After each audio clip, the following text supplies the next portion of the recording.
The road to the $1.5 million Esports World Cup in Riyadh goes through this year's Champion Chess Tour on Chess.com. Welcome to the 2025 Chess.com Classic.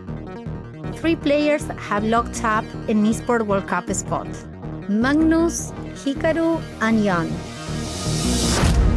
They are already in, but every CCT title matters. Magnus Carlsen does it again. At last year's Chess.com Classic, in a thrilling 2-part grand final, Magnus and Alireza fought tooth and nail for every square, and Firouzja pulled through. Alireza has done the unimaginable. Now there are 9 more spots available, 5 additional invites, and 8 qualifiers will take their shot at it. There is a lot of talent here, 3 classical world champions and multiple rapid and blitz champions. But this tournament comes down to more than just talent. Who will best handle the pressure of a 10-minute game without increment and stake their position this summer? The stakes are higher than they ever been. Who will etch their name into the CCT's legacy? Who will get their chance to make history at the Esports World Cup? Find out here at the Chess.com Classic starting right now.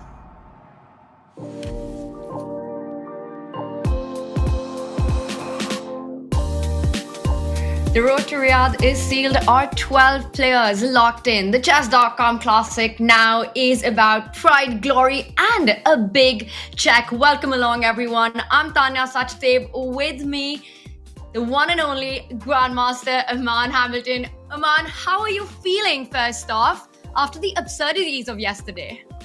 Hello, Tanya. Hello, everyone. Welcome back. I'm feeling optimistic that we might see more of what we saw yesterday. I know there's some players that don't want to relive that moment, but as fans, sometimes, it's just enjoyable. It was chaos yesterday. I'm hoping for more of the same today, Tanya.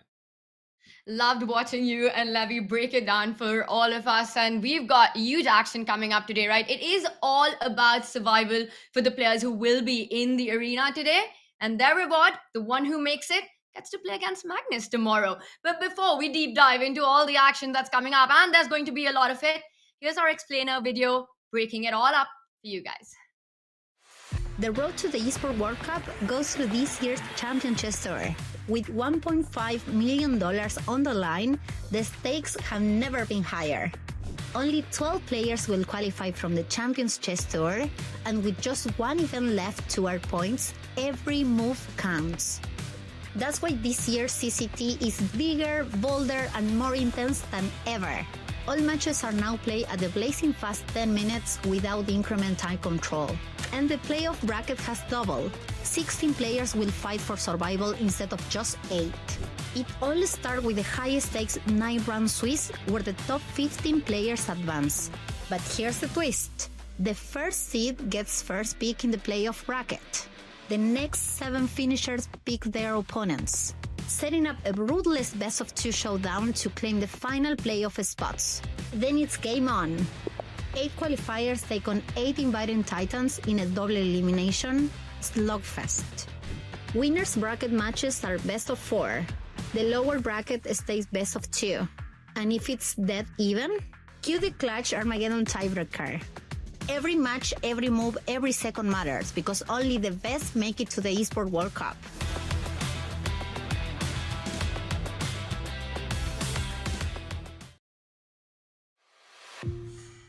No second chances today for the players, and here's our format in the elimination bracket. They are on their last life, their final shot. It will be 10 minutes per game, no increment, no bonus time, and thanks to that, we've been entertained chat, and it will be one player who survives to take it to the grand final. In case of a tie with the best of 2, we will have the dreaded by the players but loved by the fans and the commentators, the bidding Armageddon. It's going to be a fun day of chess, but I've got to ask you this, Aman. Now that we've got our players who have made it through to Riyadh already, do you think for the ones who are fighting today, the pressure's off and they can just focus at one event, the Chess.com Classic? It's true. It's amazing to say that the pressure's off when they're competing for thousands of dollars still, but that's the level that these players are at. It is pressure off. They've booked their ticket to Riyadh, and now we just get to see the chess flow. I will say, yesterday we saw crazy fighting chess from players that were facing elimination. So now that the pressure's off, I'm hoping they all just let it fly. It's going to be fun and entertaining for us. Let's bring up our 12 superstars who will be fighting in the biggest gaming arena, the Esports World Cup in Riyadh. And here it is right in front of us from Team Liquid, Magnus Carlsen. From the Falcons, it's Hikaru Nakamura, Jan Nepomniachtchi, Aurora Gaming. There's Jan Shrishtov Duda, Arjun Aragaisi, Alireza Firouzja in as well. So we've got all these players in front of us. Aman, there's still a last chance qualifier where 4 players on site will be picked to complete that 16-player bracket for the Esports World Cup. Is there one name, one player you really want to see join these 12 Braids? Well, there's a name like Alexander Grishuk that really comes to mind when I think speed chess, but maybe that no increment is really going to hurt him in that time pressure. I know that he didn't qualify yet, but that's definitely a big name at the top of the table that comes to mind when you say that. I also want to highlight bottom right of your screen, Vladimir Fedoseev, the only one not signed to an org. So will he be playing, Tanya, with that chip on his shoulder, just like he's got something to prove to everyone? Absolutely nothing to lose, but everything to prove. And with every win that Fedoseev has had, and what a performance and what a run he's had in the Chess.com Classic, topping the play-ins, and then just his path throughout this event. He's really building up that resume. And I think as a free agent, he's going to be a hot pick for any esports organization to take it. Super excited to see how this pans out. We've got the 2 representatives of Team Liquid, Magnus, Fabi in. From the Falcons, Alireza and Hikaru as well. Nodirbek, the youngest ever World Rapid Champion. It's shaping up beautifully. And while, yes, the road to Riyadh, no more spots open, like you said, there's still a lot that the players are fighting for. A lot of money on the line. Let's bring up and see the big checks right there now. I see the top prize. Aman, $25,000. I'm going to say this, for Magnus, it's probably a couple of dinners. For Hikaru, it's probably a couple of streams. But for the rest, all those numbers, top to bottom, that's a lot of money. It is, yeah. I would, by the sounds of it, I wouldn't mind being at some of those dinners.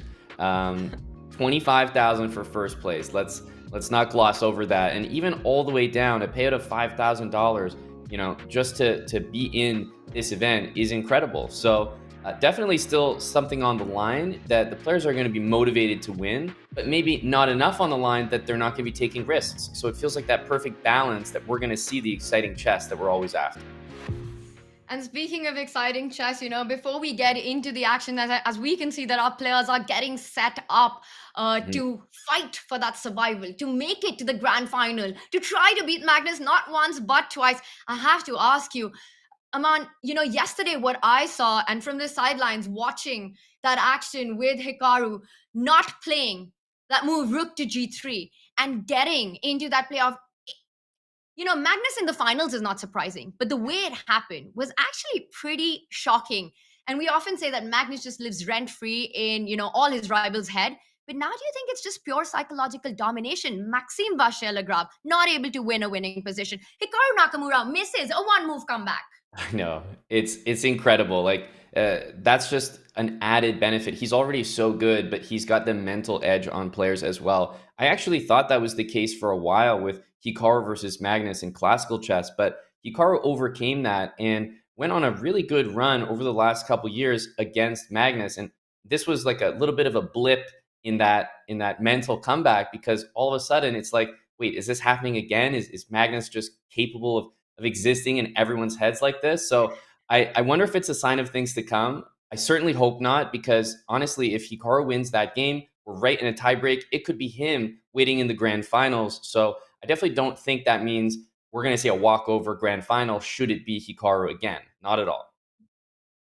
Completely agree with you. And I think Hikaru has to find so much mental fortitude to bounce back, to let go of what happened yesterday and to come, all guns blazing today. But he'll be waiting for an opponent. Let's bring on our bracket and see the journey that we've had at the Chess.com Classic. Now, Magnus gets a day off for all the hard work that he's made look easy, but the fight will be on in the losers bracket. We start the day with the losers quarterfinal, Nodirbek Abdusatrov taking on Fedoseev, and then we've got Nepomniachtchi up against Maxime Vachier-Lagrave. The winners of these two matches go on to the losers semi-final. Two players will be knocked out. It's only a best of two. The margin for error is non-existent. And finally, the winner of the losers semi-final will play against Hikaru to decide who challenges Magnus tomorrow. What are we expecting from these matchups? What are you most excited about looking at the names in front of us, Aman? Well, certainly excited to see Nodirbek back in action. I mean, he's been really exciting, and it should be noted he only competed in one of the qualifiers, and his performance was enough to just immediately slot him in to an Esports World Cup qualifier spot. So he's been performing very, very well. We just haven't seen that many matches from him. He was in the winner's bracket for the most part. He's dropped down. Excited to see his gameplay again. And finally, Fedoseev and MVL, they really had to grind to earn those spots, those final two spots yesterday that we saw on the show. So now with that pressure off, I feel like they're going to be much more relaxed in these matchups, and I'm really curious to see how Nodirbek fares against Fedoseev. And once again, let's just highlight the run that Fedoseev has had, right? He tops the plains, he beats Gukesh, he beats Fabiano Caruana and Artemiev. And here he is playing against Nodirbek Abdusattorov, who's also been phenomenal in the tournament, getting wins against Lazovic, against Wei. He only lost to Magnus to drop down to the losers bracket. We've got these two fiery matches. Which one do you think, just given the brand of chess these four players bring in, is going to be, the one to watch, where we'll have maximum fire on the board? It's a good question. I think after watching the matches yesterday, I have to go with MVL and Nepo. And that's just because the brand of chess that we saw, for example, MVL play against Arjun yesterday, was insane. There were pieces sacrificed, opposite sides castling, attacks everywhere. So I think MVL alone brings that. And then Nepo just has this style where he plays so quickly, and that can lead to amazing results, like vicious attacks in a matter of minutes, but also much more blunders and just loose pieces that opponents can pick up. So I'm really excited for that one. I think it's going to be crazy. Usually I love to take the other side of whoever I'm commentating with, but I have to agree with everything that you just said.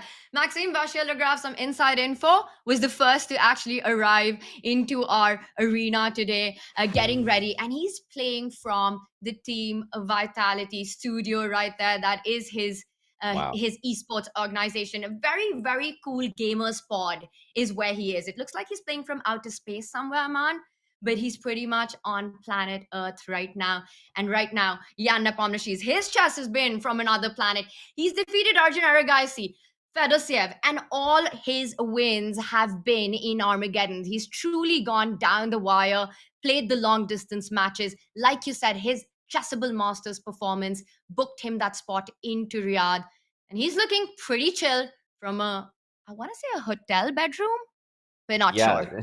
Definitely a different setup than Maxime, but you've got the, full gamer pod setup, and then you've got kind of just like the comfort setup. And I don't know, I could see myself playing or preferring either one of those. Let's not forget that Jan Nepomniachtchi went absolutely to the wire against Hikaru in his matchup. So, a result going differently there, we could see him instead of Hikaru. This entire tournament has just been decided by a single game, single move, and many Armageddons. Aurora Gaming and Jan's aura has been pretty spectacular. And for these two players, like you said, it's Team Navi. So for Nodirbek, he already has booked his spot and has an organization. But for Fedoseev, he's waiting, for someone to pick up. And he's made a very strong case of why he's a strong contender for any esports organization. Yeah, well said. And I think the story that you've outlined here, just coming in through the play-ins, that's exactly the story that you want from a player who's unsigned. He's got that chip on his shoulder. The games are getting underway as we see Nodirbek and Fedoseev straight into the action. And let's get straight into the action ourselves. We've got a beautiful two-board view today, which means we can deep dive into the matches. And I see a Petrov is what was the choice of opening for Nodirbek and Fedoseev. Are you surprised? Because I have seen Fedoseev play this opening pretty much throughout the Chess.com Classic, and he sticks to his tried and tested solid approach with black. Yeah, he does, and as a player that does that myself, I definitely sympathize. I understand. I think that's a style that will get you far, especially in this time control. 10 minutes is not a lot of time to figure things out, so it's better if you just come in with a lot of things figured out already, and that's a comfort pick for him. Absolutely. And in a best of two, right? With the black, you want, with the black pieces, even, you'd want a solid start. You'd want something where it's not chaotic because we've seen the clocks play such a huge role in this format. What we have, despite having that strategic approach, Fedoseev is the one who strikes in the center first with that pawn move hitting on d4. Are we going to expect some fun turnarounds quickly in this Petrov? Yeah, it's interesting because it started as just such a symmetrical game, but all of a sudden C5 and this exchange here has created a full imbalance. The isolated pawn in the center of the board for black, immediately, we're taught as chess players, don't target the pawn, target the square directly in front of it. And I think that's exactly what Nordebek's doing. He wants to plant one of his horses, knight, pony, stallions, whatever you want to call it, on that square in front of the isolated queen's pawn. We have action on the other board as well. Completely different one, Aman. That's a Sicilian. Take us through what's going on there.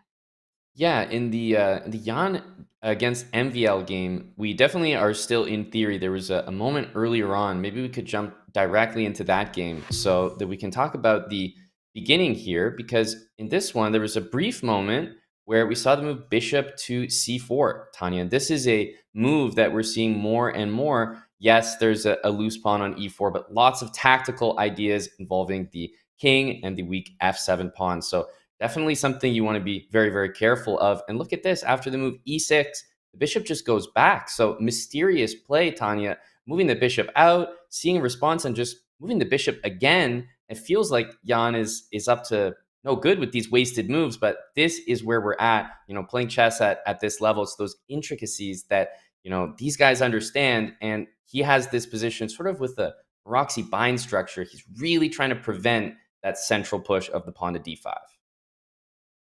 Yeah, and Yang keeps the speed up as well. And we are taught don't move the same piece twice in the opening. And yes, he did just that, but on the way provoked a pawn move that sort of leaves behind that Sicilian weakness of the d6 pawn that eventually can be targeted. And the Maroczy structure that you were explaining, it stops that pawn from actually, well, unweakening, non-weakening, whatever you call it, it needs to stay there for the rest of the game and gives a direct plan. White can think about doubling up on the d file with the majors and has a target in the position. But to me, the drawback of such an approach seems to be that at some point, black can in fact push c5, reroute the knight to the c6 square, and then eventually jump on d4. Yes, you have a d6 weakness, but black's got some targets of his own as well.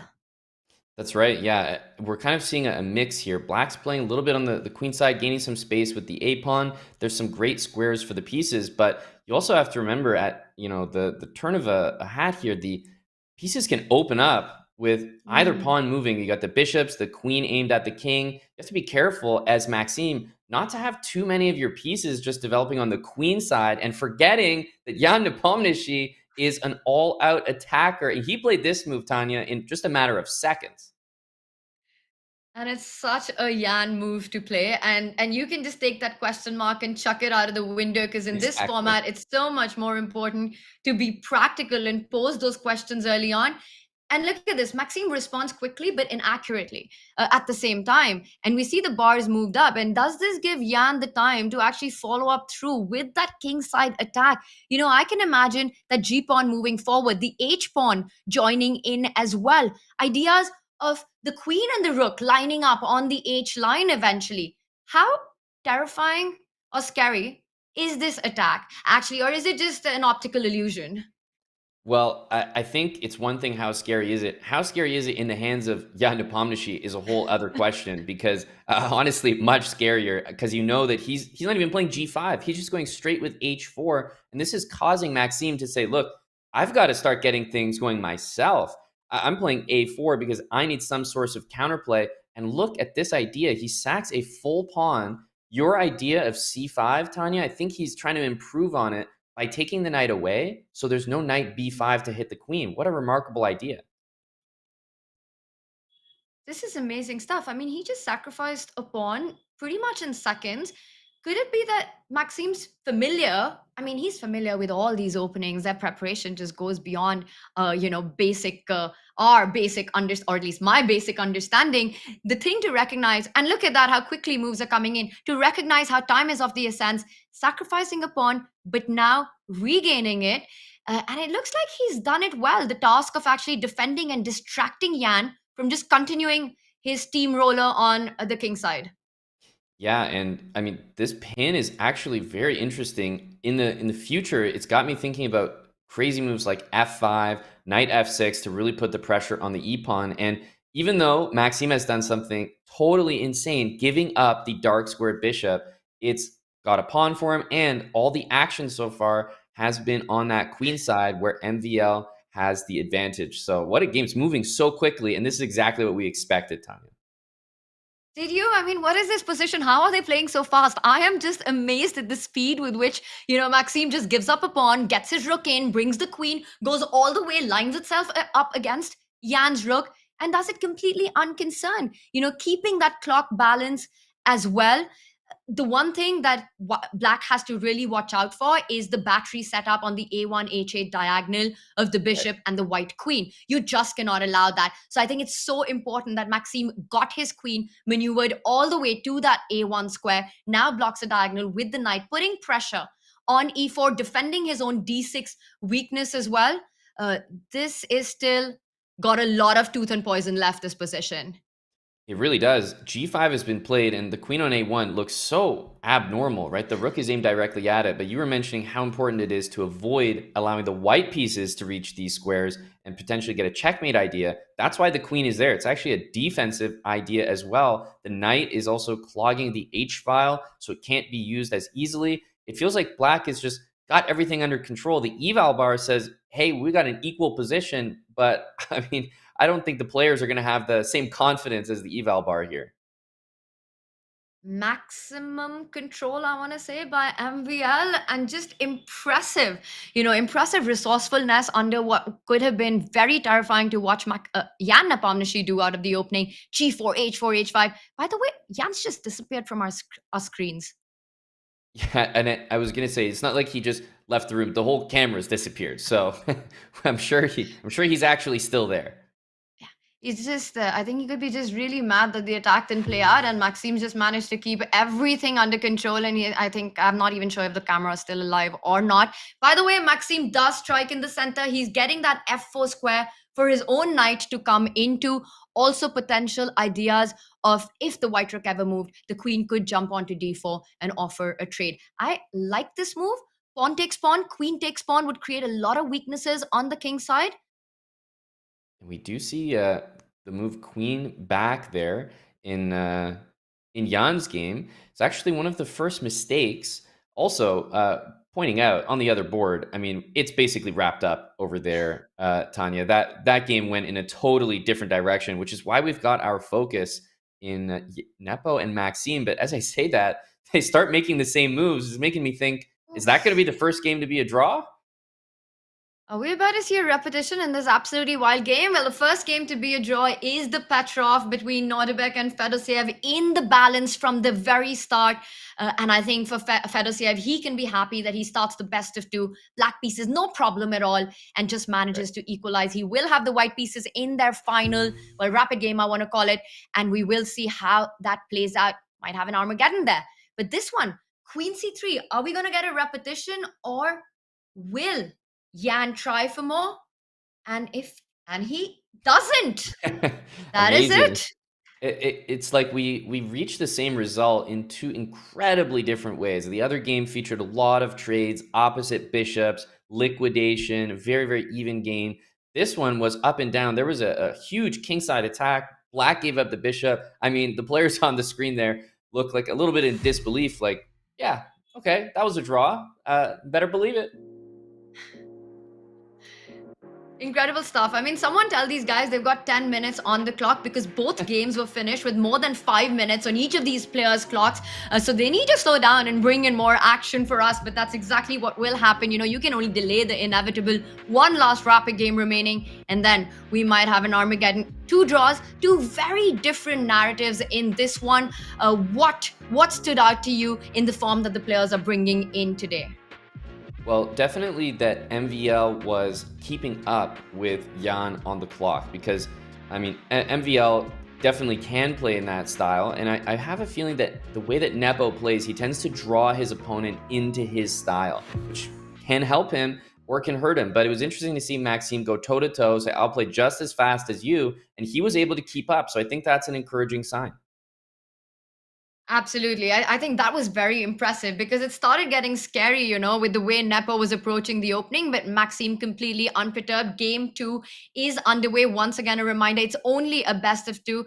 And we've got a Petrov, this time in Maxime versus Jan.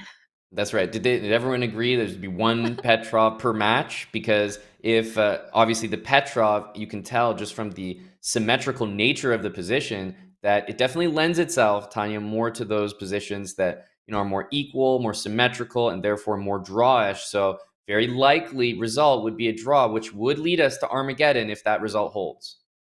So I'm going to ask you, we've got these four players right now, the match is in the balance. And I'll also throw this to our chat as well. Out of these four players, who do you think makes it to play against Hikaru Nakamura in the losers final? What matchup do you want to see in that chat? Tell us.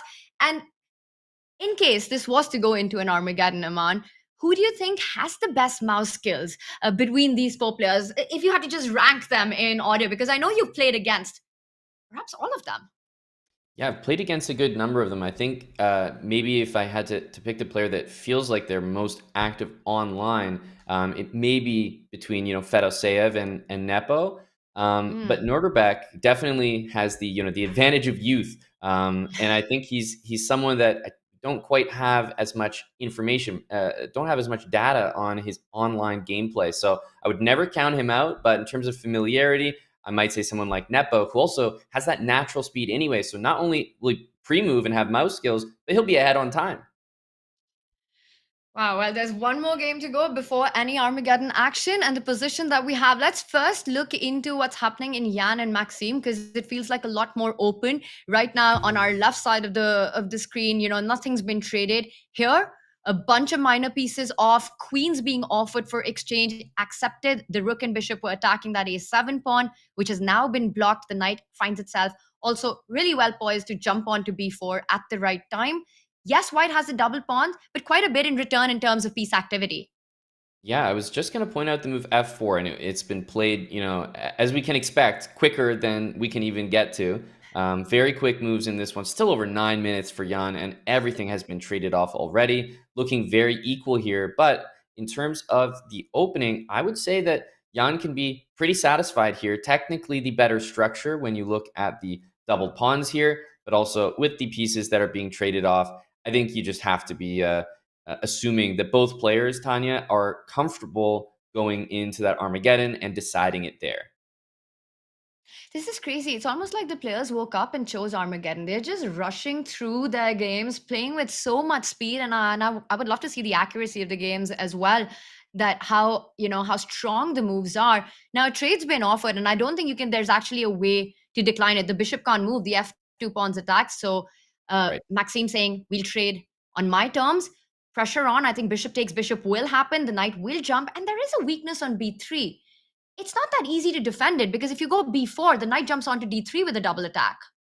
Yeah, agree. B4, knight d3, definitely immediate. Well, not even double. I'm trying to count how many attacks that is. There's a lot of things that could be taken in that position, but this is that slight edge, or why I was saying that Nepo could be pretty happy with the position. But you can also just flip the game back the other way. Maybe take on d8 and just go for activity with rook down to e7 and threaten the move b4. So maybe we'll see Maxime do something like that, but I think it won't be surprising if these strong players find a way to equalize and liquidate in this position. But obviously, Maxime facing the first threat, it's going to take his time.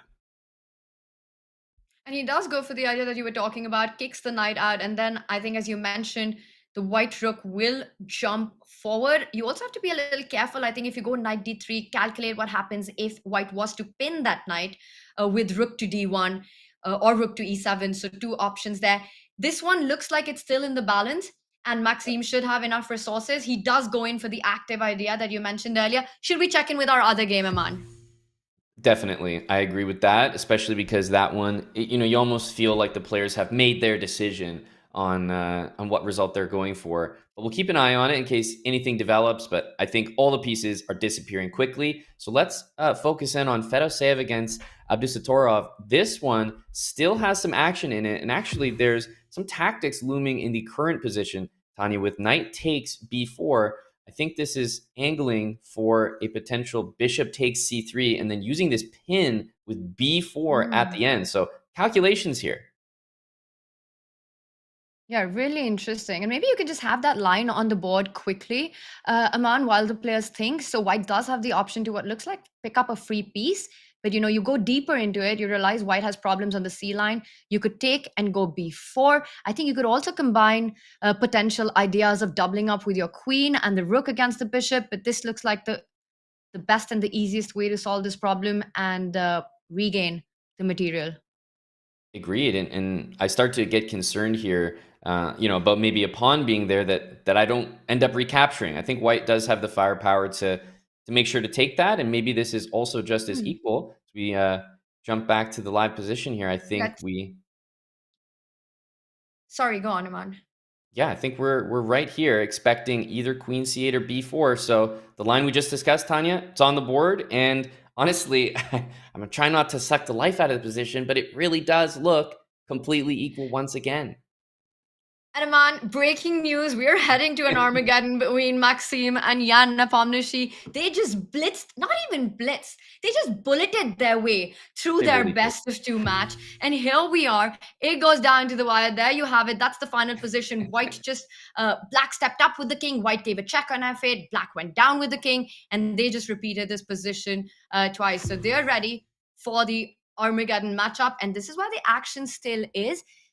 I wonder if Nodirbek's thinking what to capture with. He doesn't for too long, does take it with the pawn. And now what happens if white was to win that pawn back? Rook takes pawn. Let's point out the reason that Nodirbek didn't bother defending it with his own queen was because white could have tripled up with that attack on the c pawn by bringing the rook to c1. Eventually, the pawn would have fallen anyway. That's right. Yeah, there's just no way to keep that pawn. And we just have a knight against bishop position. All the pawns are on one side of the board. Now, at this point, we're talking about minute advantages. It really doesn't matter. It's completely equal. But, the knight is doing pretty well compared to if there were some pawns over here. Honestly, Tanya, I don't see much in this position, waiting for the pieces to be traded off one way or another. Say it like it is, Aman. What we're looking at is two Armageddons coming up. Yep. And you know what? As we always talk, oh, we're so excited about Armageddon. We'd love to see Armageddons. Now that we've got them, we can't be ungrateful. I mean, this should be exciting news. And so many mind games as well, right? Because with everything on the line, the players have to figure out how badly they want the black pieces, what time they want to go in. And once again, there can be no draws. So finally, we will get a result one way or the other. And just as you predicted, I think we're going to have a repetition here, right now. The rook's doing a bit of a yo-yo is one way to finish the game off. Do you think this ends here? It definitely could. I sense that Fedoseev with his, G4, H4 moves is definitely at least posturing like he wants to consider G5, but, G5 and maybe the Black Knight goes to H7, that could be immediate regret. And you'd never want to take a position that is so even and overextend for no reason when the draw is in hand. Agreed. And right now, he's trying to think about what to do about the queen trade. If you want to play on, if you are as ambitious as you mentioned, you want to push those pawns, you'd love to keep the queens on the board, but that would invite black's rook and queen to actually double up against the white king. So he plays it safe. He does trade. And I think now we're closer to that draw. Indeed. Yeah, the bishop does a good job covering the knight as well. There's just nowhere that knight can move. And here, I think this is a very likely repetition here. It's got the markings of a draw all over it. since about 5 minutes. Yeah, they're just picking and choosing, which way they want to make the draw that we all know they're going to make. And I guess this is going to be the one. That's my prediction. I say we get it right here. Ooh, should have taken you on that one. Or maybe here, this is where he comes back with the knight, and then you get the draw that you're talking about. But look at this. Who is playing for a win here? And why is anyone playing for a win here? Yeah, I think we both would have lost immediately had there been any bets on the line. Now I'm starting to think, okay, we're not going to get a draw anytime soon. The players are at least going to play. But Tanya, I mean, in order to generate any threats here, okay, e4, there's at least some imbalance. But I was going to say rook Mhm. b2 and starting to use the knight was going to be the intention because the bishop's kind of locked out of the game.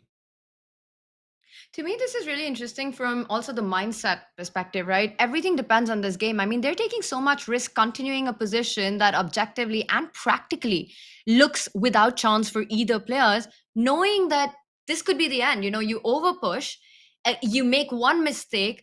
Well, you might need at least 10 of them to lose this position. But if things go wrong, you're at point of no return here. So, some gutsy decisions to actually continue this and not take it to the Armageddon. Yeah, that's a good point. I E5, is that a definitely, threat? yeah, I was looking at d5. That's No, you know e5 by black next is what I was thinking. Is that what he's threatening right now? Interesting. E5 definitely a threat. I also think, you could be careless here. E5, you drop the rook. There's not really a good way to get out of that. You have bishop c6 to defend your rook, but yeah, I was Maybe. expecting d5 as a reaction. Ooh, nice. And if you take pawn takes pawn, then bishop takes pawn, and how are you defending f7? So it's a bit of a question. Yep, I was thinking like there's some weird ideas like e5 and then the knight goes to e3 and crazy enough, I want to play like knight g2, knight f4. Like I'm desperate for a mating idea, Or trying to knight make it f1, rook happen. h2. Knight f1, rook h2 would be made. e5, knight e3, d6, and you suddenly walk into knight f1 and then rook h2. Amazing. I would go for it. Like at this point, Can you I show don't it? Can you think just you have make it anything to happen on the lose. board? That would be wild. And this is the overpressing we were talking about. I mean, this did not need to happen. Let's just have it. Let's just make the moves here, man. That if black was to play knight e3, and let's say white got careless for just a second and pushed that pawn d6, and suddenly knight f1 check, and I think this is what you were trying to create as well. King h3, Amazing. and guess what? Thank you very much. You're out, and I go through. And by you and I don't mean you and I mean Exactly. the players. That felt personal. Sorry, didn't mean it. G5, also locking in the king. He's definitely angling for this move, but I think Tanya, he didn't want to see some of the pawns expand, namely f4. I think knight e3, f4. He wanted to prevent. Now the same idea is being threatened. I would be regretting not taking that draw earlier if I find myself with white in this position and my king potentially trapped against the rook and knight coming in. And look at Yep. that white going on the defense, losing a pawn on the way. And now you're relying on losing a pawn and drawing the rook end game, which why would you do that when draws were on the table? Nordebek was repeating earlier, but anyway, you can't be thinking in hindsight now. That would be the worst. Like I'm doing it for him, he should not be. Completely agree. It's important for chess players to have a goldfish memory for the most part of it. And the fact that Nodirbek does not simplify into that rook and pawn ending, he is extremely ambitious right now. He wants to get that knight on f4 and start threatening a rook checkmate from g2 this time. Yep. So it's weird. He's kind of combining both of our ideas. It ended up being knight g2 f4, but only because knight f1 was covered, and he's always got knight takes d5 later. So I mean, we'll see a very, very impressive endgame try here. He's trading the rooks, keeping the knight against the bishop. Tanya, would you agree that this is the best attempt? I would 100% agree. A bigger attempt than having a rook and pawn endgame with that extra pawn is to have the minor pieces. If somehow the knight and bishops get traded off, that's game over. That's a lost king pawn ending, I think, in most situations. I'd say 99.9% of them. And it's essential that he keeps the bishop on the board. The one good news for white is that all the pawns are on one flank. So defense is a lot easier. You have full control on the light squares. And I would say it's still heading to that Armageddon. I would agree. I do think there was a bit of a moment there where white played bishop c4 too carelessly and allowed black to gain a tempo and then play knight d6, stopping the white king from going forward. Because there was a moment where I thought, how's he going to prevent that? And this looks like a small achievement. And look at this. He gives back a pawn to put his king on that central square, which has just been vacated. And I'm not sure if you can take it with a bishop. I think that king pawn ending is lost, Aman.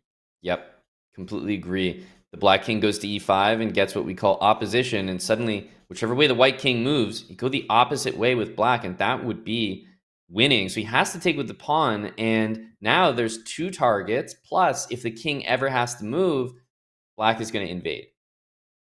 This is still tricky stuff, for Fedoseev to defend. And the thing is, we've got the luxury of having an eval bar screaming that it's all level. The players Yeah, have no idea. You could be right. thinking as white that, am I lost already? Have I completely messed this up? Agree. I would be thinking that for the past 10, 15 moves as you're trying to make sure to keep everything defended. The one thing is, like, after check, you move the king. If black could invade with this move, that might lead somewhere, but the king is always going to have time to come back. So it's very difficult to try to get exactly what you want here. But Fedoseev, despite everything, has defended to perfection. He's Agreed. still completely under control. He's putting the bishop on the right squares, the king making sure that the black king does not advance further. And Nodirbek still hasn't found a breakthrough, even though he's taken every single opportunity and maximized it. I think maybe the next attempt is he wants to get his knight where his king is and his king where his knight is. So if he could flip those pieces around, then the black king could start to walk all the way around the position. And this is an achievement. Hang on a sec. King to d4. Oh, I definitely do not agree with this. Tanya, this is getting a little Oh dicey. my gosh. And did you see that body shift in Nodirbek? He's leaning in right now. I think he feels exactly what you're saying, that this is progress for me. Am It I certainly is. making inroads? Yeah, I mean, you've Whoa. won that pawn clean. I mean, this king position advancing to d4 is a big deal. Now he's trying to play knight here, and if he can get the king to f4, the game is over. It's So we have over. to keep that in mind. So he needs to get that king to e5 and then try to give the right check. But how do you get that construction? The king on f4 and the knight attacking. He needs to combine the knight and king to put pressure on that g4 pawn. And that's it. He's getting somewhere here. The thing is, if the black king can go to e4, it's big. Well, this looks like big trouble. Knight King e5, e4, king king e3. e3.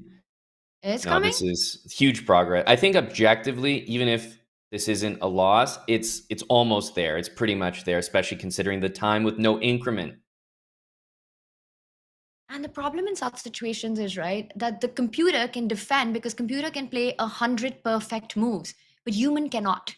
So, Yep. so to continue to be precise here is a big ask. I mean, Fedoseev super impressive so far, but can he keep it up? Yeah, knight f3. I was going to say, yeah, we want to bring the knight to e3 here. King has to go to h3. It's H3. getting so close. You can almost box the king in like on f2 here. Oh my goodness. I mean, this My is goodness. maybe a draw, but with the time, I would not assume this is a draw. No way. How did we get here from what we had? It's unbelievable what Nodirbek has managed to create. Yeah, really impressed. And the fact that this could still be a draw is such a crazy thing to think about. We're going to see if he can sort of undo some moves, try to make some progress. The 50 move rule is going to be very important to keep an eye on here. It's going to be Fedoseev's main defense. And do we have an update on when was the last trade or the pawn move made? I will find out for us. Okay. Thanks, Iman. Knew I could count on you for it. But this Yep, is important because 50 moves from that point and the game would automatically end on the spot. exactly right. I have move 79. Knight takes on e4. So, And we are at the move counter 120. Uh, yep. I'm trying to do the math and I'm probably going to mess it up. It's less than 10 moves to go. Yeah, Nine exactly. it feels like I actually surprised that we've made that many moves. I can't lie. And Nodirbek is trying so hard. I don't know what I'm more impressed with, Nodirbek's push for the win or Fedosia's resilience in this one. I think I'm going to go with, in the end, I'm going to go with Fedoseev. And by the way, are we there? We are there. That is a draw by 50 moves. And Fedoseev actually put his hands in the air as if he won that game because he knows what a save that was, Tanya. What a relief. And you could see it in him. You can still see it in him. You know, Nodirbek with his killer instinct, he's always going for it. And I think right now he's checking if he could have done anything differently. But there's no time for that, Aman, because Armageddon is coming up. What a game this was. You know, the whole storyline of how it started. We thought it was going to be a draw about 100 moves ago. Yeah. But the players just kept going. A totally different storyline from Jan and Maxime. That's right. And it was actually Jan and Maxime who had the rather, by comparison, boring draw. But both matches ended up in Armageddon. In the end, I will say that was phenomenal push from Nodirbek. He never quits on the position. To make something out of nothing there was remarkable. And then in the end, I got to give it to Fedoseev. Managing to draw that and not just, he would lose the match, right? Tanya would be out immediately. To hold that is incredible considering the pressure. Just amazing stuff. I mean, I felt like Nodirbek was channeling his inner Magnus, you know, trying to do the vintage stuff of converting a slow grind. And Fedoseev was channeling his inner Hikaru, just resourceful, correct defense there. Yeah, exactly right. And I'm just thrilled, honestly, that we got a full game out of that. If you mentioned it, it looked like 100 moves ago, we would just be like, you know, okay, what are the bids for Armageddon? Let's have it. But we got a full fight between these two, and that sets the tone for the upcoming Armageddon. We've had 4 draws so far, but this last game was an absolute nail-biter, roller coaster endgame there. So many twists and turns. And if you like those twists and turns, we've got some great news for you because we've got AniChess. It is chess, but with a twist that your engine can't prep for. AniChess takes the classic game and flips the script with spell mechanics and lets you bend the rules and break your opponent's plans. You've got 11 spells to master, tournaments to enter, and leaderboards to climb. Whether you're a novice or a grandmaster, this is your arena. Always free to play. Go to chess.com/AniChess or use command AniChess in chat. We've got 2 exciting Armageddons coming right up. You stay exactly where you are. We'll be back in just a few.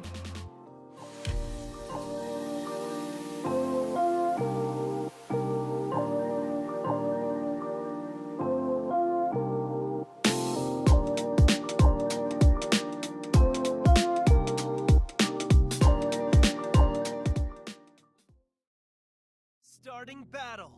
Welcome back to AniChess. AniChess is modernizing chess by infusing the timeless game with an innovative spell mechanic. Players can compete against each other, participate in tournaments, and craft their own spells to battle and climb the ranks. All classical chess rules apply, but can be overridden by spell mechanics. Invisible march. A strategic The knight on h6 used Shot in the Dark, moving it invisibly for 1 turn. And meanwhile, white used House Recruit to spawn a Clear pawn. the ground with a single bound. White uses Bishop 2.0, launching the bishop over a pawn to capture. Invisible march. A strategic arch. Shot in the Dark allows black to win by Kingsley. Push your chess limits. Try spell chess in the AniChess Open Alpha. Everybody has days where they just don't feel up for it. You look in the mirror and you're not your full self. Neurogum, energy and focus. I know a guy who uses the gum to help get ready for his day. And it tastes good. That's the energy and focus this guy needs to go bring smiles to the faces of chess pieces everywhere. There he is. That's my guy. Always forward, never back. Neurogum, helping little pawns feel big since 2015. Do you ever feel like the game is losing some of its human element with the rise of AI? I don't think it's losing the elements because AI is going to help players to play better chess. Players can never memorize everything. My name is Alireza Firuzja. We're gonna check some questions. What is Alireza Firuzja's favorite fashion designer? I think Louis Vuitton is my favorite. Where is Alireza Firuzja from? I was born in Iran, but now living long time in France. Alireza Firuzja's peak rating 2800 something 3 probably 4. Who is Alireza Firuzja's girlfriend? She's a volleyball player. What is Alireza Firuzja's favorite chess opening? I would say King's Indian or Sicilian. When did Alireza reach 2800? When I was 18. We have a few more questions from ChatGPT. How did moving from Iran to France was? I was already like 16, so it was a good decision for my chess to be in Europe and the freedom of going around and playing chess. It's very cool. Your style is often described as aggressive and dynamic. How would you describe your approach to the game and how do you develop this type of style? Yeah, I think my approach is very tactical, sharp attacking, and you have to solve a lot of puzzles in the beginning when you're a child, and the pattern stays in your head. What are your thoughts on balance between preparation with engines and maintaining creativity in your games? Do you ever feel like the game is losing some of its human element with the rise of AI? I don't think it's losing the elements because AI is going to help players to play better chess against each other. So I don't think chess ever going to die because players can never memorize everything.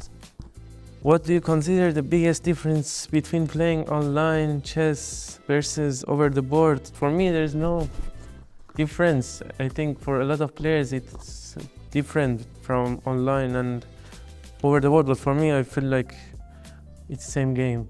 Chess has seen rapid evolution in recent years. How do you see the role of young players like yourself shaping the future of chess? Yeah, I think it's very important to have good new generation coming. So I'm proud that a lot of players are very competitive, Gukesh, Arjun, and I think we have a good generation that is coming to slowly take over. What advice do you give to young players who want to reach the highest level in chess? What do you think is the most important quality? Yeah, I think the most important is to play a lot of tournaments and not be afraid of losing, especially for young people, to know that they should just think about improving, and losing is not end of the world. That's it.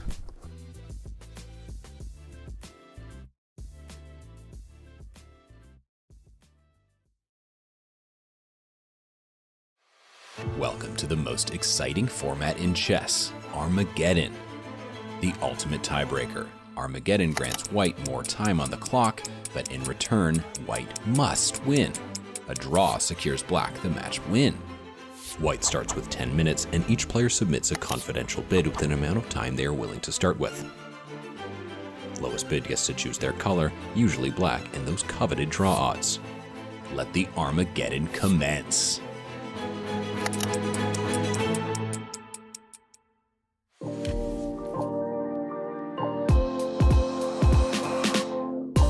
A format so deadly that we call it the Armageddon. Sure, you can have 4 draws, but in the end, there will be a winner. And this will decide among the 2 players who will get eliminated and the 2 who will go on to fight to decide who will play Hikaru Nakamura. We've got the bids in. Let's get them on our screens because there is a very fascinating storyline here, Aman. Look at that. Jan Nepomniachtchi did not even make a bid. He didn't even care. And that's a bold statement that I want the white pieces. On the other hand, Maxime went down to 7 minutes and 33 seconds. He could not be happy with that because he could have bid 9:59 and still got the black pieces. That's right. That's the classic dilemma. You don't know what the other person is going to bid. And speaking of bids that are actually close, Nodirbek 7 minutes 29 seconds and Fedoseev 7 minutes 55. So in this one, I think it's more of a wise bid from Nodirbek. He grabs the black pieces with that lower bid, and Fedoseev might be thinking, man, if only I had bid 728, 727, it could have been mine. It's insane because I'm just thinking about these mind games, right? Especially MVL versus Jan Nepomniachtchi. I mean, both games just ended so quickly in the draw. And then Maxime comes in, probably really thought his bid out and went for, the base time of, what was it? It was 7:33. While for Yan, he didn't even think. He wants the white pieces. He's playing for a win. Black with a draw goes through. This has got to be a little nerve-wracking for Maxime. It certainly is, and it fits Nepo's style. It really does. Nepo is such a fast player. He'd rather have his opponent in time pressure, and his games are so exciting that, I mean, we did just have 2 draws, but usually there's a lot more going on and chances for both sides to win. So it's typical that he wants the white pieces in Armageddon. All right, it's go time. We've got both our boards up. Both the Armageddons are up and going. Again, 2 very different openings, 2 very different approaches. On the left side, it's a completely symmetrical position. It's copycat chess going on. While on our other board, it's already action with a Sicilian. Yeah, I'm just going to go out and be very bold and criticize Fedoseev's opening here. Definitely not a fan. He's got that extra time, so even in a symmetrical position, there's lots of the game still to come, but these positions notoriously are, as you said, so symmetrical, but also we lost the move there for Fedoseev. He moved his c-pawn up to c3 and then to c4. So maybe we can jump quickly into that one and just take a look at the opening because it looks completely symmetrical and not that much going on. So let's have a look at that move c3, c4, because back here, Tanya, this opening move c3, just move 2 to start things off, was very unusual to me. And the problem is when you're playing the London and black plays c6, normally you want the pawn on c4 to challenge the center a little bit and even have your knight on c3. So I wasn't a fan of this more passive setup, especially considering it's Armageddon. You have to win. Really interesting. I think the approach is just that he wants to keep as many pieces on the board as possible and just get Nodirbek as low on the clock before really opening things up.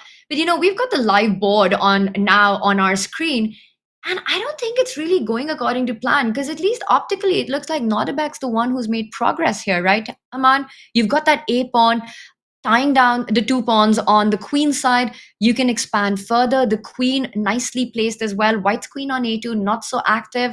I see the bar still prefers white right now, but I would be pretty pleased if I was black here. Yeah, and it's only a slight preference, meaning that it's most likely still very, very equal. Now, the one thing that I do like is the move g4, especially you look at the position you're in needing to win. You definitely need to imbalance it. And g4 knight e5, it's hard for black to trade that knight off. You do have some space, and it actually kind of resembles the previous game they played, Tanya, with maybe a king g2, h4, and g5 move, but f3 not liked at all by the engine. Very interesting, right? And it kind of makes Nodirbek think about rerouting his queen to a better square. He does retreat all the way, and I wonder if that's against the further expansion of h4, g5, and as you're pointing out, also eventually trading those knights. Your plan followed there, and now he wants to get as many minors off the board. The more pieces that come off, and if only the majors remain, white might have just overextended on the king side. Agree. And we may even see the bishop want to trade for the knight as well. I think just Nodirbek now not only is equalizing on time, Tanya, but he just has an advantage on the board as well and has draw odds. So it feels like everything is in Nordirbek's favor in this game early on. And I just want to point out, the last game, the last 10+0 between these 2 players, what a marathon fight it was, with Nodirbek super impressive with his pure will to win, just continuing putting pressure. But Fedoseev equally impressive defending a practically very difficult position to hold. It was 129 moves, Aman. And the accuracy in 129 moves for both these players was close to 99%. Let that sink in. It's an unbelievable statistic, and they're probably playing, reasonably close to that right now. The position is teetering around even, which makes me think, Tanya, should we take a look at Nepo and MVL quickly? So we jump back to our bird's eye view here. I really want to take a look at this one because I see a queen on a1 from Maxime, and it reminds me of the first game that they played together where that queen was just hanging out on Jan's side of the board. Amazing. But a very different position, right, from their first battle. This one is this queen on a1 looks incredibly menacing, and as Yan just sort of rushed his way with some decisions, I see our bar evaluates that knight at the center of the board is just a monster, right? You can never get rid of it. The pawn on b3 puts so much pressure, tying down the white knight on d1 to just essentially keep defending that pawn on b2. And as long as the knight on d1's there, the rook can't get active either. It's like all of Jan's pieces are coming in each other's way. Exactly. And I'm actually wondering why the evaluation's almost not worse. And maybe it's this. Like, that's the first sign of counterplay that we've seen the entire time. I'm starting to wonder, can you get anything going here with white? The bishop just doesn't seem to be hitting any relevant squares. And as you pointed out, a lot of pieces sort of inactive. F4 looks more risky for white than it does like help the position at all. So I'm concerned. Remember, Jan with the white pieces has to win as well. This looks really, really tough with opposite bishops. Yeah, that's the scary part, right? I mean, it looks hard enough to hold this position with white, and then you realize that the draw is not even enough. And our community has spoken, Aman, a very neck-to-neck tie between these two players, giving 51% to Maxime Vachier-Lagrave to take this, and 49% for Jan. And I wonder, I think if we ran the poll at this moment with this position, I think we'd have completely different numbers. That's right. That's right. Rook d8. Everything defended here. As we jump back to our bird's eye view, we can see both of the games in progress, and just kind of a similar story on both boards, I want to say. Slight advantage for the black pieces and only a draw needed. So looking very good for Maxime, looking very good for Nodirbek. Oof, you say that and something happened. And that right there looks not just very good, looks completely winning. Nodirbek doesn't even need the draw odds anymore, but I think he might make a draw just to secure the result. Just amazing. And I think he's at least got that, right? I don't really see a way of White's king marching up to hide against the checks. You just end up losing big material if you go up with the king with the rook, giving a check on the e-file as well. So, whoa. And Nodirbek could have just gone queen h1, but yeah, I'm he needs actually only not a sure draw. why he did that, but, you know, it does not really matter. He's still got his draw here. He does. And I don't think he's going to try for more in this one. He knows draw gets the job done. And there we see he has a reaction. Smile on his face. A draw in a winning position is a classic, kind of like a gentleman's move, Tanya, to say, you know, I'm winning, but make the draw. That wins the match. Nodirbek moves on.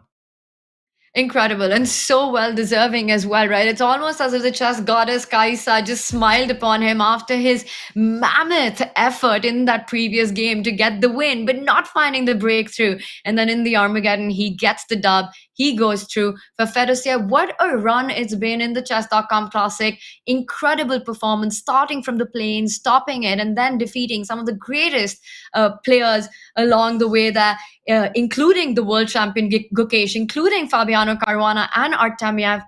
But it does. And for Vladimir Fedoseev and Nodirbek Abdusatrov will fight the next round. That's right. And obviously we'll see more of Fedoseev in the Esports World Cup. So not a name for anyone to forget as we jump into Nepo and Maxime. Very similar story. I mean, the pawn on b2 had to be given up, Tanya, because you couldn't leave your knight playing defense the whole game. He's trying to get counterplays, trying to use his own pass pawn, but it just doesn't compare to the strength of the pawn on b2. It's just one square away from queening. You've got 3 steps there, and that bishop, which might look like a bad piece for Maxime, actually does a beautiful job of guarding a key square of the d pawn, even queening. Meanwhile, that knight on d4 will be even a stronger attacker once it reroutes itself to the c3 square, assisting that b pawn and making it into a queen. Yeah, and the run for Maxime continues. Yes, d6 makes sense. I mean, you can try these moves immediately. I'm starting to look at like knight b3. Knight b3, or interesting. Knight c3. I like it. I like it. Knight b3 to queen the b pawn. I was just like thinking, if I'm Maxime, this is one of those safe moves where you feel like you're going to trade. I'm not sure if it's the most accurate, but let's be honest. I mean, Maxime's not losing this position. He needs only a draw. A draw and a win is exactly the same for Maxime. This is the Armageddon, right? And he's won a piece, and what a piece it is. Now it's just about picking up the d6 pawn. I think once that falls, and look at the clock as well, Maxime with an extra 10 seconds. Do you think Jan will continue fighting? I want to say no, honestly, but there's just no reason for him not to. Crazy things have happened in this tournament so far, Tanya. So why not? But truly, there's not Whoa, much. look at that. Pawn takes bishop, queen takes pawn. If you come back with the king to g1, there's a checkmate with the knight on e2. Yep.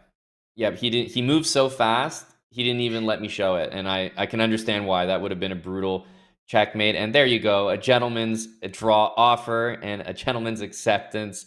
That is enough for Maxime to win. Smiles on both of their faces. Well, they've got the big job done, right? Both will be in Riyadh, but right now it is Maxime Vachier-Lagrave who does take the match victory for Team of Vitality against Aurora Gaming. And here we've got our scorecard, both matches going down to the wire, ending with that Armageddon. And which means we're going to have a Maxime Vachier-Lagrave versus Nodirbek Abdusatrov to decide who plays against Hikaru. Well, that is just going to be such an exciting matchup. That's the losers semifinal. In the losers final, Hikaru Nakamura laying in wait. Who is he going to be up against? And it should be pointed out, in those two Armageddons, it was the black pieces that didn't just win, Tanya, but cruise to victory. Should we be seeing lower bids for the black pieces? I mean, they just made it look easy. They really did. And I just wonder if Jan kind of rushed through with his decision to not care about even making a bid in that Armageddon and just went ahead with that base time, kind of making this bold statement that I want black, I'll take, even white, and I'll take white, and I'm just going all out for a win. And it just completely backfired. What do you think? Is Hikaru watching this action unfold right now? Oh, he has to be. Has to be. I mean, hey, Hikaru, if not just as a fan, if you're watching this, hello, Hikaru. He's not just watching as a fan, though, right? He's also watching as prep. We saw Magnus actually play a line that Hikaru faced earlier, probably because he was keeping an eye on those games. So also as a good weapon to prepare and see what these guys are playing, you definitely want to be paying attention. So I would not be surprised. And we have, Abdusatorov, MVL, Tanya. That matchup is going to be so exciting. I definitely think that we're going to see maybe a different pace because we had two different matches. Now they're kind of meshing together. Don't think we're going to see the crazy speed of the MVL Nepo match. And I also don't think we're going to see the symmetrical positions that we had in the Fedoseev Abdusatorov matchup.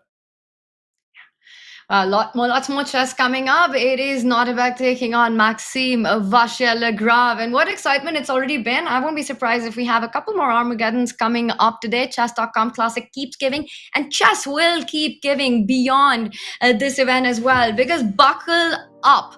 Norway Chess is almost here. 10 of the best players in the game, including Magnus Carlsen and world champions Gukesh and Ju Wenjun, will compete for one of the most prestigious titles in classical chess and a prize fund of over $160,000. The action begins on May 26th, and we're covering it all on Chess24 streams. For everything else you need to know, visit go.chess.com/Norway25 or use the command Norway in chat. We've got a big matchup coming up as Nodirbek Abdusatrov, the youngest ever world rapid champion, takes on the former world blitz champion on the other side of this break.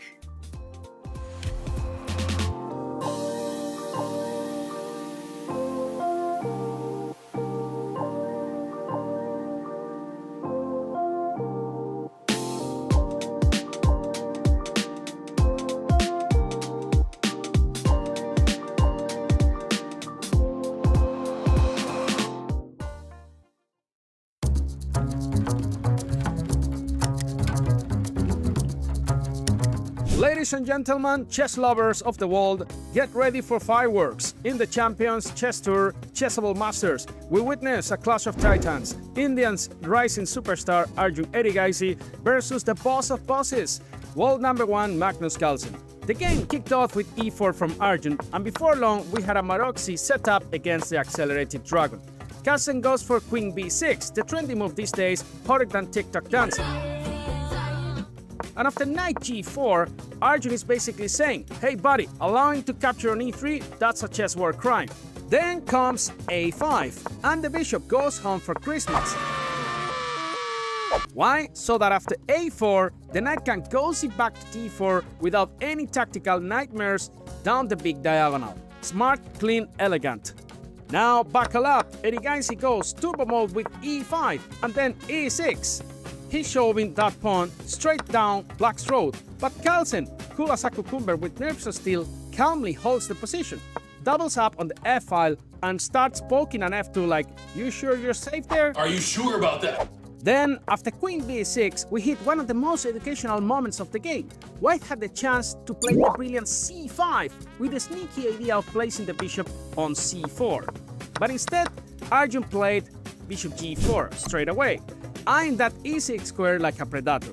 Few moves later, queens come off the board and we're into an endgame, Carlsen's natural habitat, like a shark in water.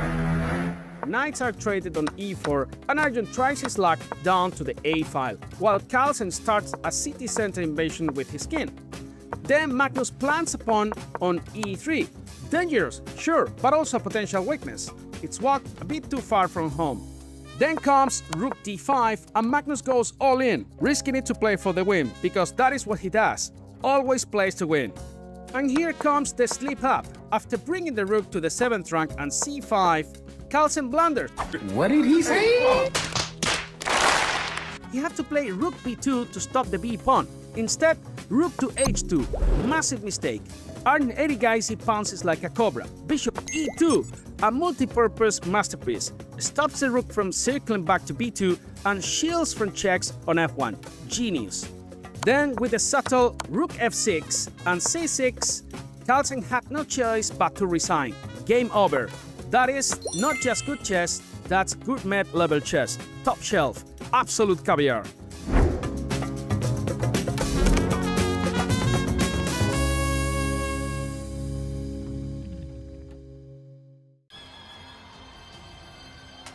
The Esports World Cup is the place where the best gamers across all disciplines have the chance to come together.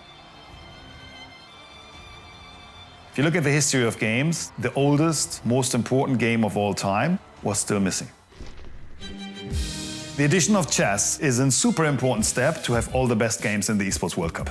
I think chess is perfectly suited for this format. I love having a bit of a hybrid of over-the-board live events with computers and a live audience. It is purely a skill-based game where you can test yourself against your opponent. There are no excuses if you win or lose. You will see in faster games there will be a lot of swings, fast-paced actions. So I'm really excited for us to be part of it this year. Hopefully it's the start of something big. Your brain is a supercomputer, capable of millions and millions of complex calculations and decisions. But your brain needs exercise, practice to keep it sharp and incisive. Chess puzzles are a great way to work out your brain. Daily puzzle solving makes your mind fit, building pattern recognition, critical thinking, and memory. Doing puzzles every day makes your mind fit, helping you build creativity, problem solving, and memory skills. Puzzles on Chess.com feature hundreds of thousands of original, beautiful problems tailored to your level. Whether you've never played before or you're a veteran, whatever level you're at, Chess.com's coach will help explain both the puzzle and the solution so you learn as you go. Most importantly, Chess.com puzzles are fun. Find interesting, beautiful solutions while building streaks, leveling up, and competing with friends. Try puzzles today on Chess.com and give your brain the exercise it's craving.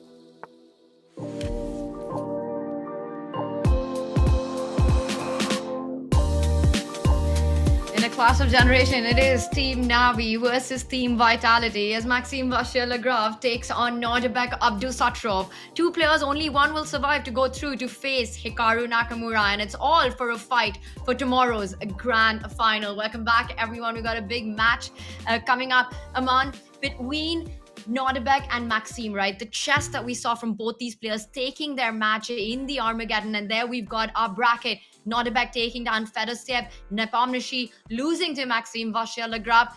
Nodirbek or Maxime, who is the favorite in this clash? It's so hard to say, but I feel that Abdusattorov, the way that he's been playing, it doesn't feel like there's been any weaknesses. It's such a strange thing to say, but I feel like he's played the cleaner chess overall. Anything can happen. Maybe in a wilder position, we'll see him tested more, but I would say based on what we've seen, I would say Nodirbek is probably the slight favorite. And yeah, he will be playing not against Fedoseev, of course, but against Maxime. And it's interesting to think Vitality and Navi, I've seen that matchup before, but it hasn't been in chess. So this is extremely cool. Very cool to watch. And this could just be the start of this epic rivalry in the gaming sporting arena, right? We are going to see a lot more of these two players, as they will also be in Riyadh. I think right now, they're not thinking about the Esports World Cup. They want to get this. They are here to fight this out, feeling good about the way the day is gone. I think, like you said, for Nodirbek, just going on with that fight, showing that killing instinct, showing that ability to keep the game going. And Maxime just taking on the psychological warfare of Jan Nepomniachtchi not bidding in the Armageddon and going on to prove him wrong.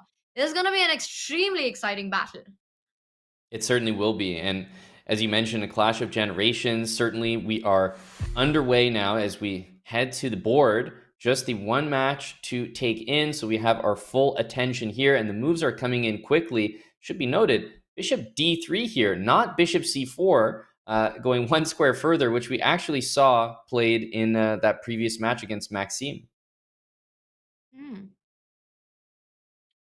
Very interesting. So a Sicilian dragon-esque setup, I want to call it. I'm not sure exactly what variation this is, but that same pawn formation of the Maroczy e4 and c4 controlling a key d5 square is what white aims at. Maxime rerouting the knight, opening up the bishop diagonal, but eventually wants to put that knight on a square that it can hit the white central pawn as well as the bishop.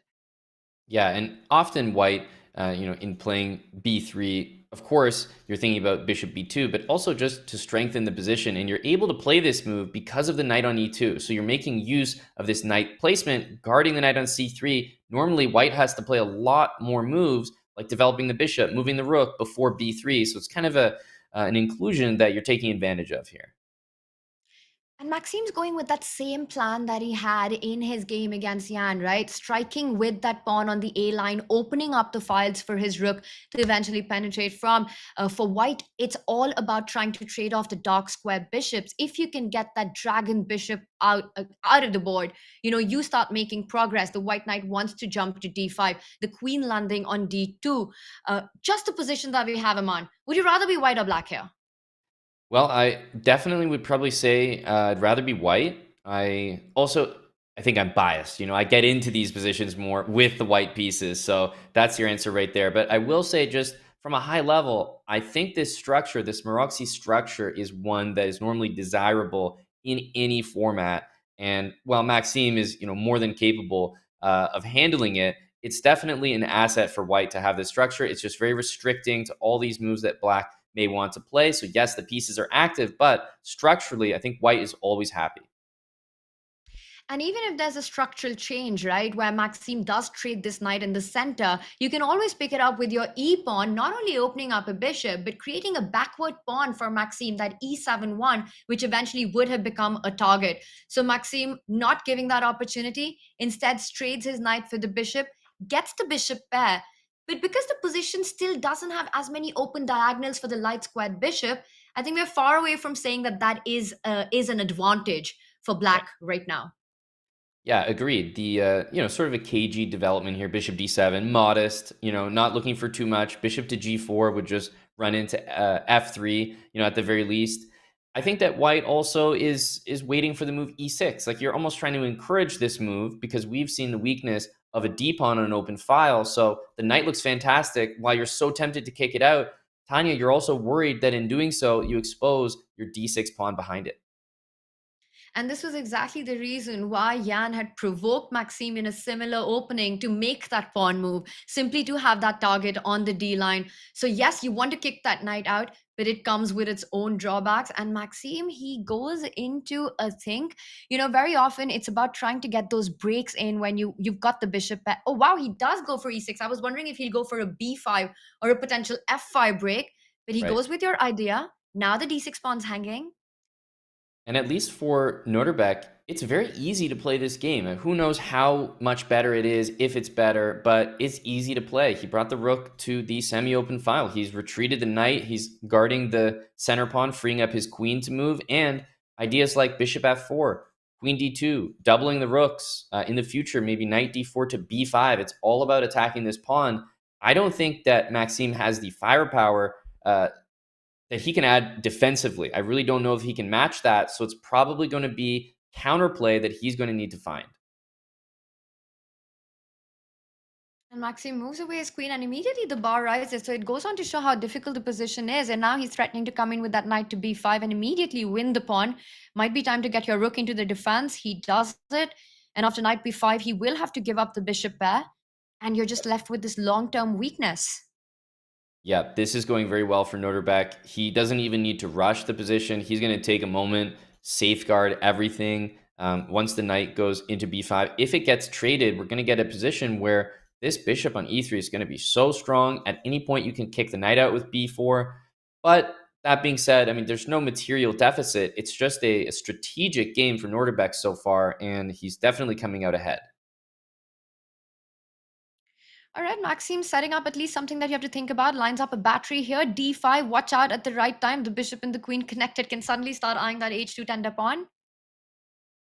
Yeah, queen f2, Doesn't definitely saying Literally that, doesn't care. it doesn't care about d5. That's the first thing. And it could be because there's, an immediate reaction with pawn to f4, but I'm not sure. Knight b5 definitely comes to mind. I'm surprised that he's holding off on playing knight b5. It looks like a fantastic move. Might happen on any move. Like you said earlier, right? He's just keeping it sort of, the threat is stronger than its execution. It's always something that Maxime will have to keep thinking about. He'll have to keep sort of looking out for this move at the right time. And that just forces him to think for more, spend more time on the clock. An interesting fact, I was talking about Navi, I was talking about Team Vitality, and these two teams were actually the grand finalists in Counter-Strike at IEM Cologne last year. So I wonder if there's any, team revenge that can be exacted here from Nodirbek over Vitality. That is so cool. Do you play some Counter-Strike yourself, Aman? I do not, but on the Chess.com channel, Eric is big into it, and I just love to watch the productions. I love to watch the live shows. So it's one of those things, even though I don't play it, I actually do watch quite a bit of the broadcast. It's very exciting. So who won that grand final? Do we know? So that's why I was mentioning Nodirbek can get some revenge, because Vitality did get the victory in that one. Very nice. So a bit of a grudge match for the esports orgs right here, starting to play up in this one. And I wonder if Maxime wants to now get the queen to the g7 square and kind of set up his own battery, trying to target the diagonal on which the two knights are there. Yeah, queen g7. I really like that move, hitting the knights. b4 played, knight a4 immediately as a move. We have to start thinking about so many captures here. Pieces are getting offside, and what a move here, knight to e2. So difficult, Tanya, to refuse an exchange. But Nodirbek is saying, the knight is not good on the side of the board. Let me go back to the center and prove you wrong. And Maxime had to step away with the rook, creating some escape squares for his bishop, some breathing space, because there was an idea of going b5 and trapping the bishop on c6. And Nodirbek, he plays a move, gets a question mark, and he's not happy with it himself. A bit of a shake of his head. Yeah, it feels like a bit counterintuitive, right? When you're playing against a fianchetto setup, we're usually taught, trade that bishop that's in the way. And that's exactly what Nodirbek has done here. But I think he's just misevaluated the position a little bit. After the move b4, now we see, Tanya, bishop d7, and it's Maxime that can line up the firepower on c4. So the same issue that we thought would be on the d6 pawn is now on the c4 pawn. and he just trades off the knights now, and he's got control of that c file, and essentially, well, practically has an extra pawn, because that one pawn on b7 takes care of the double pawns. You've got this sort of extra d6 pawn still there. The rook can just swoop on to the second rank immediately, putting pressure. Suddenly there's no attack on the king's side, and things have turned around. They have, even doubling the rooks. As you said, rook c2 looks great. Also don't mind knight c3. Trade the pieces, and as you keep pointing out, d6 pawn, it feels like an extra pawn. And knight b6, d5 is another way to push that pawn to safety in the center. Oh, brave last move. I'd be very scared of that back rank. At some point, Nodirbek needs to make some escape pair, get some luft for his king on h1. Right now, the knight and the rook got it. Maxime uses the time to reroute his knight to either c4 or via d7 to a central square. Yep, knight c4. Great rerouting. Look at that knight. We were talking about how it's offside, not doing anything. Look at it now, a complete remodeling. It's becoming a striker. Queen g7 looking for trades, and you can't blame him. Maxime has what feels like an extra pawn, so he wants to just bring that king into the middle. The white king is not a participant when we get down to an endgame. This is just such simple but strong play, right? Maybe objectively, even if it's not the best move, as we can see the red mark appear on our screen, but practically a difficult decision, forcing again Nodirbek to think about whether, and Nodirbek moves the king, tries to preempt an endgame, and gets his king to an active square. I wonder if this is the idea. I believe that he's considering it with the move knight to b6. Of course, just paving the way for the rook to have access to the position, rook c4. But should the d pawn come under attack, it's really nice that you just have d5 to keep everything defended now. I like the move rook c4. You pointed it out. It's been played. It hits that b4 weakness. And once again, this feels like an endgame where Maxime can just push forever, can play on forever. The knight beautifully placed, making sure that, the d pawn has this escape route of going d5. The rook's active. The king can advance further. The king side pawns for black can start moving forward. Just so many improving moves for Maxime here.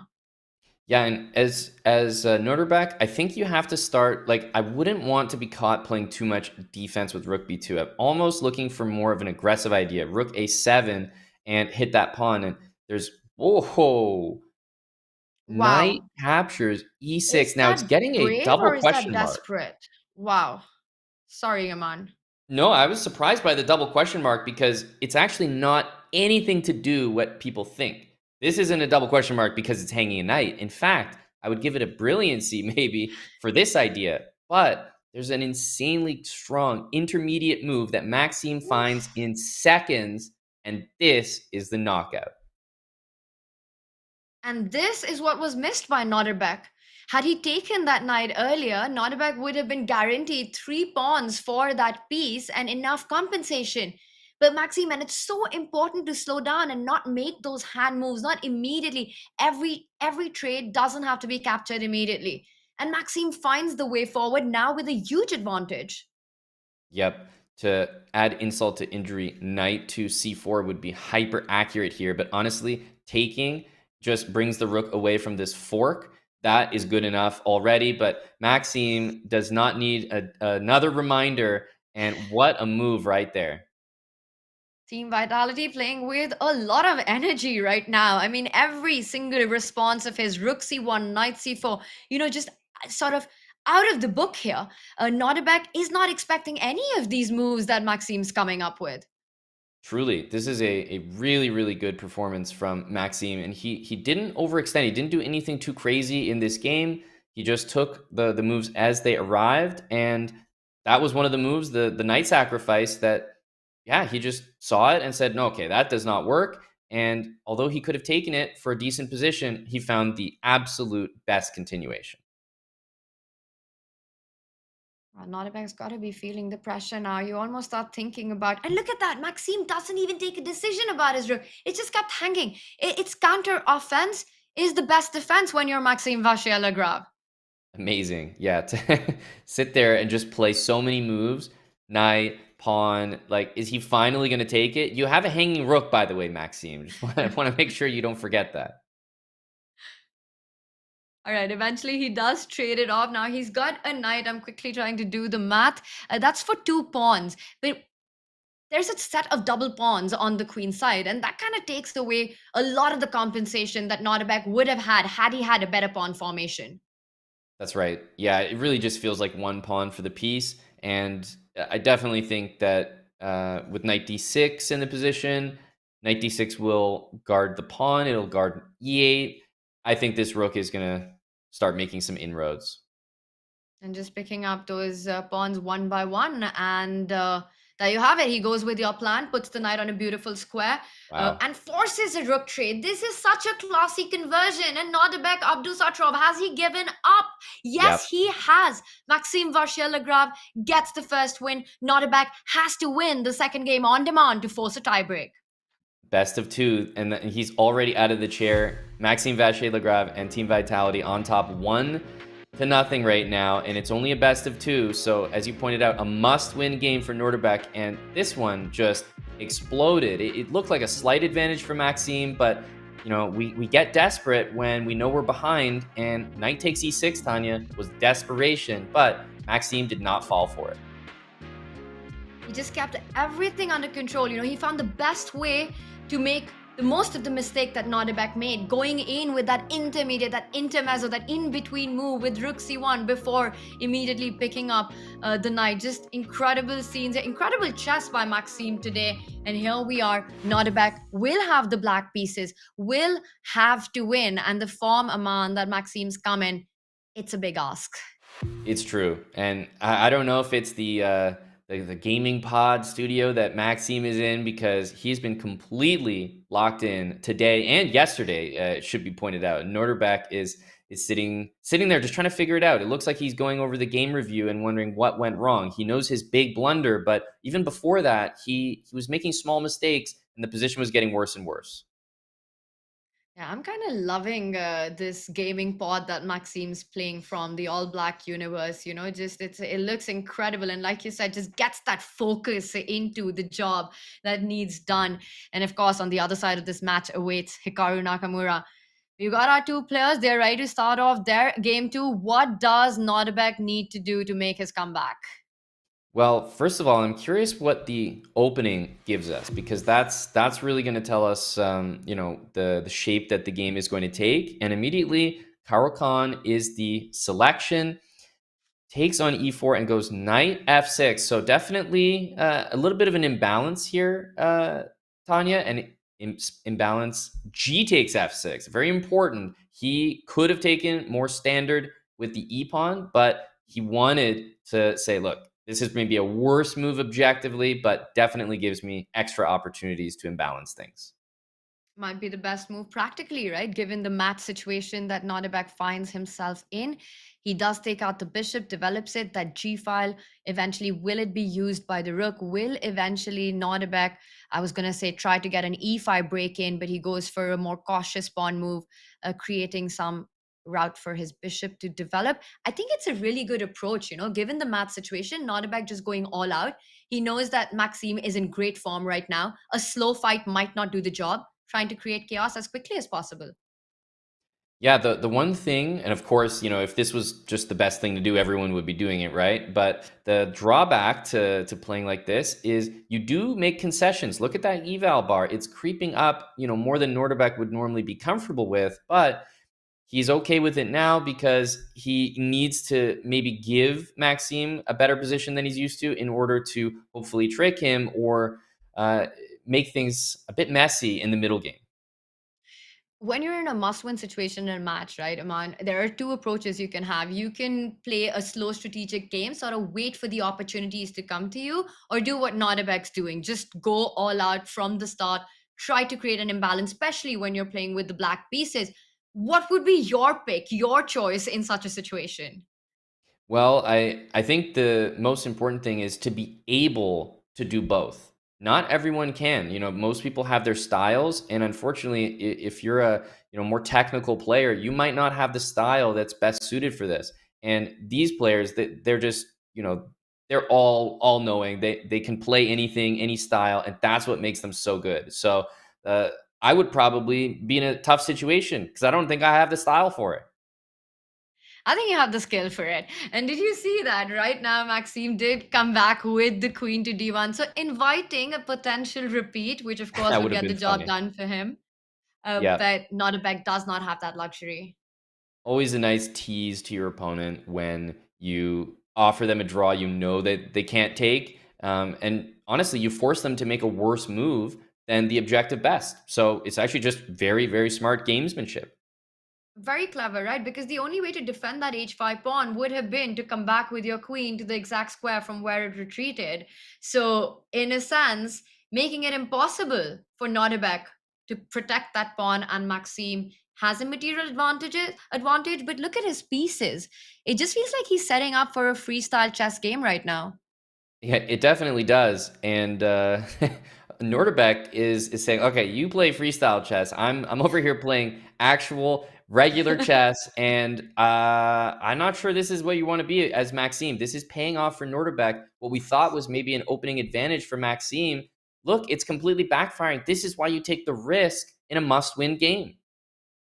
High risk, high reward, and it does look like it's paying off right now. Nodirbek, you can see him on the camera. You know, there's this whole thing, and I think as commentators, we do this so much. Every time a player picks up the bottle and takes a sip, you can feel it through the screen that the player's feeling confident about their chances in the position. It's sort of a shift in their body language, and it just comes across this statement that I'm ready to take this on. I think I've got that first victory of the match in. The opening battle's mine. Exactly right. F5 is also one of those moves that you feel confident taking a sip of water after because you know your opponent is going to be thinking. It's not a move that's easy to react to.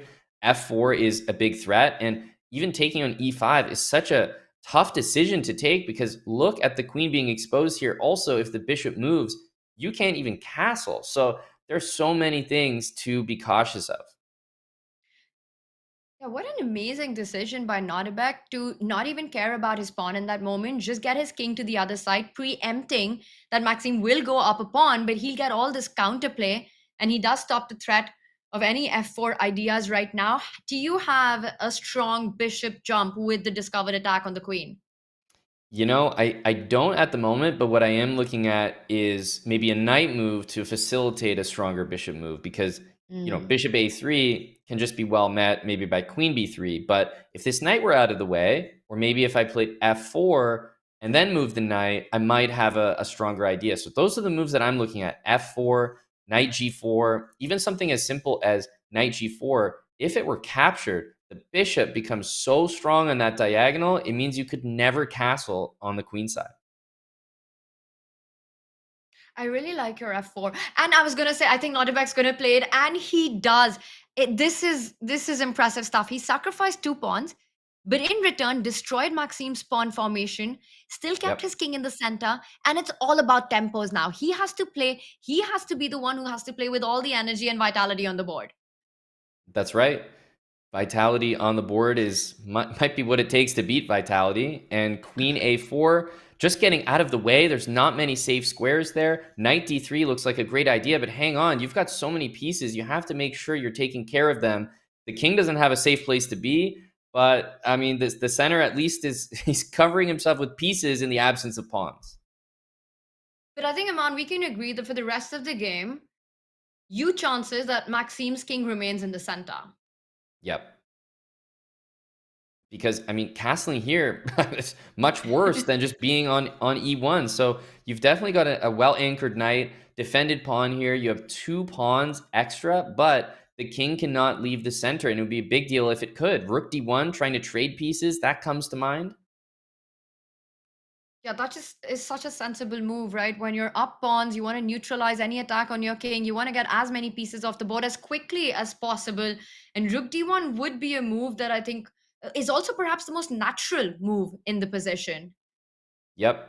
I certainly agree. It's one of those moves that if you can't castle to get your rook out, just get your rook out. It's a good reminder. And I'm also looking at how quickly Maxime is playing. It's really impressive, not only to defend, but to defend quickly. The worst thing that you can do is get low on time when you're defending, because then you also have that to reckon with later.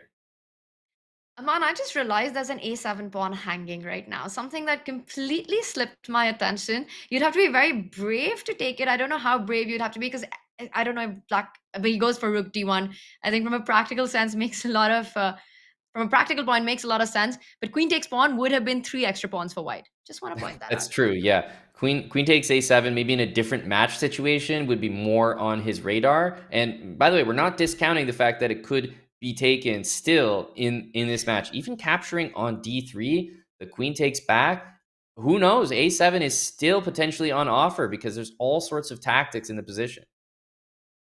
Nodirbek doesn't care about his pawns in this game. He's just trying to come for Maxim's king at any cost. 1 pawn, 2 pawn doesn't matter. 3 pawns also doesn't matter. Yeah, I'm definitely looking at takes and then queen d4. I think, there is a queen b1 move to consider, but, we're hitting the rook on h8. And if we were to trade the queens here, I do think Maxime would immediately just, at the very least be making a draw, which is all he needs right now. He might be calculating that line. What happens after the queen does come to d4, offering that trade, and black was to give a check. Can he even think about getting the king up? You pointed out that the rook's hanging. So all these thoughts going on in Maxime's head. And it's good. I think this is so instructive that this is a critical moment and he's not rushing through it. That's right. Yeah, really tough position, but he's kind of navigated it decently well so far. But the thing is, when you're being attacked like this, one mistake and it's all over. So a good defense for 19 moves and then a mistake on move 20 is just not a good defense, unfortunately. No, it's not. You need to finish the job, and only then do you get the medal of being a good defender in this one. And that being a good defender would actually get you a match victory here. The one thing that worries me for Nodirbek's compensation is that there have been so many trades, Aman. So many of the minors are off the board. So, he has to be incredibly precise to keep the initiative going. And he chooses another way. Your idea, different path. Exactly. Yeah. Queen d1, and probably just smarter and at the very least safer because it stops queen to b1 check. Queen e4 definitely going to be the move. It's hitting the rook. It's hitting the pawn. White is not going to be as concerned about maintaining a pawn in this type of position. It's more about thinking ahead. Queen takes f4. You also have queen g4. That would trade the queens right off the board, and that's not something that Nodirbek can allow. All right, Maxime now has given up all rights to castle. He does put the rook on g1. I mean, I was talking about how many pieces have been traded off, but that bishop, the light squared bishop that Nodirbek has, can slide up to h5, hit the queen on d1. And if you can try to put a battery and start threatening the kiss of death checkmate with queen f3, queen e2 ideas, there's still a lot of compensation to play for here. Yeah, and h4 and f4 are both hanging pawns. I definitely don't like queen takes f4. I'd go so far as to say that's a blunder because of queen g4 trading the queens. Rook h4 can definitely be played. Rook takes h4, but all of a sudden you start to think about maybe pawn to f5, and then it's actually white who could deliver the checkmate on d8. So you do have to be careful here as Nodirbek not to get carried away. Yeah, wow, that's a good point. I mean, that completely slipped my mind that, just had this feeling that Nodirbek's king is as safe as a king can be. But then suddenly you realize you don't only have to think about your moves, but your opponent's ideas. And I think the sneaky rook g1 in some ways sets those traps up. Yep, f5 always to be looked out for. I mean, rook d8 can also be played. You don't have to be using that rook on the h file here. So rook d8 and bishop h5 do seem like the moves to consider. I like bishop to h5 a lot, especially because if the queen moves, there is that queen b1 check and coordinates pretty well. All right, he moves it to another square, and the bar creeps up quite a bit. He goes bishop f5, so he's fighting against your idea of f5, but you still have to keep the rook on the 8th rank because rook g8, queen d8 ideas that you pointed out. And Maxime immediately steps up with the queen now, offering a trade. I don't think you can go queen takes pawn. That's as good as resigning. Whatever So he does, he has to keep the queens on the board. Exactly, but the issue is, compared to previous and why this wasn't done, that when the bishop was on g6, there was bishop to h5 check. And now the bishop's hanging, the rook is hanging, so this is just not the same position, even if you go queen e5. Not to mention, is it time to take on a7? Finally, will that pawn fall? Now, Maxim's idea is clear. He just wants the queens off the board. The other difference between the f5 and h5 square was that the queen b1 check would have been so much more powerful with the I bishop don't on the think he other saw diagonal. that. I think he just totally missed it, Tanya. I think he completely forgot that his bishop was under attack, which is the one reason why Maxim waited to go queen d4. This is honestly over right now. That's a full piece, and the knight's coming back to defend. Loose pieces drop off, and this is a one-move blunder. This is an absolute blind spot, and you can see it on Nodirbek. It just missed his brain totally that the bishop was hanging on f5. He didn't realize it, and this is so frustrating. And I'm trying to immediately see, is there a draw on the board with queen here and queen back to b4? I don't see an immediate draw, but the ideas are very, very close. That's all Maxim needs to close this out. Come on, look at Nodirbek. He realizes it, that this is over. And what happened in the last game, and now this one, he plays this extra risky opening, gets his chances, gets the kind of position he's aiming for, and then drops a piece. That's right. And he played bishop to f5, and it was actually just really well spotted by Maxim to understand that that was the moment when the bishop was loose to play that idea of queen d4. Incredible stuff. And now Maxim can go in with checks with his queen to e7. He could find ways to repeat on the spot, but he just... Oh, c4 available now. Yeah, he's going to go in because now there was a repetition there. And you can't blame Nodirbek for giving up a repetition. If it's there, it's there. He's down a piece, so you can't really stop it. Maxim might even go for more. He might find a way to attack the black king, but he's playing such chill chess. I mean, Nodirbek's king is under fire, but Maxim's just making his own king safe. That's right, taking care of the move queen to g1. Queen e3 also watches the f2 pawn. You can even play rook back to g1, and yeah, there you go. Nodirbek's going to resign. I mean, this is hard to imagine that this goes on for much longer, but no one ever won or saved the game by resigning. Nodirbek, a fighter, he does keep going. No rook b1 just yet. And Maxim, he's not only winning on the left side, but also with the h-pawn going up the board. Yeah, and it's moments like this where the extra piece is exposed because, yeah, you could keep attacking the black king, but he says, no, I'll just push the pawn. Like, as soon as you send a piece to go deal with that, then I'll go back to the attack. And now all your pieces are tied. The queen can't move because the rook is attacked. The rook can't move because rook b1 to follow, and the h-pawn will go step by step, just winning the game next. Yeah, the h-pawn looks like it can continue to move, although this move also makes you think about knight d4. You just wouldn't want to give up the h-file, so he sticks to what works, push the pawn. All right, creating a threat, hits on the f2 pawn. White can use the rook, the king, to defend it, but he doesn't care. He just wants an extra queen. Queen takes pawn. The check will be blocked by the rook, attacking the queen. The knight does a perfect job of defending the h4 square. Nodirbek Abdusatrov about to get eliminated.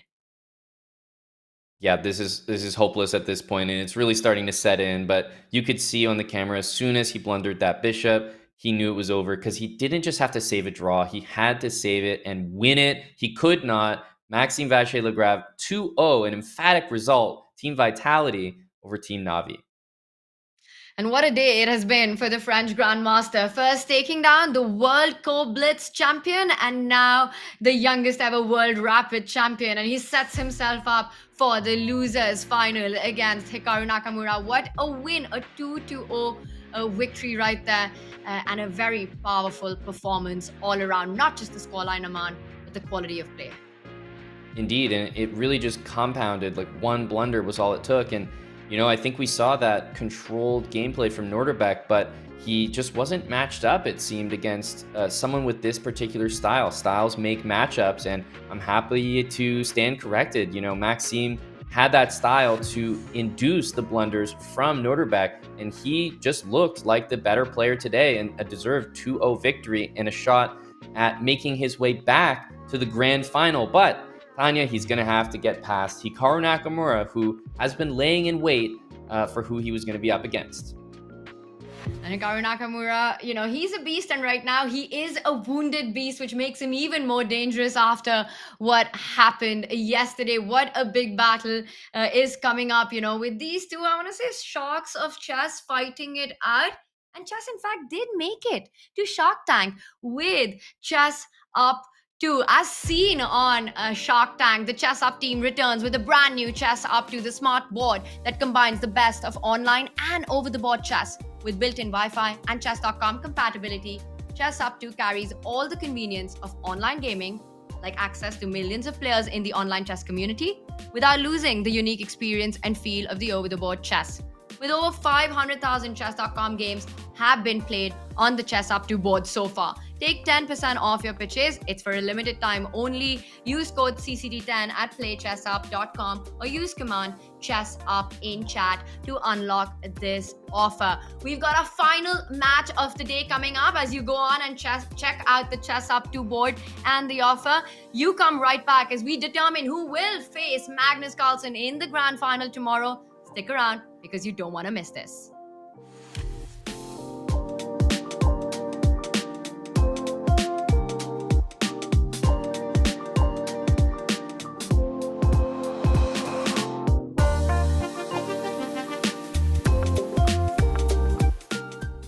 Has this ever happened to you? Oh, shoot.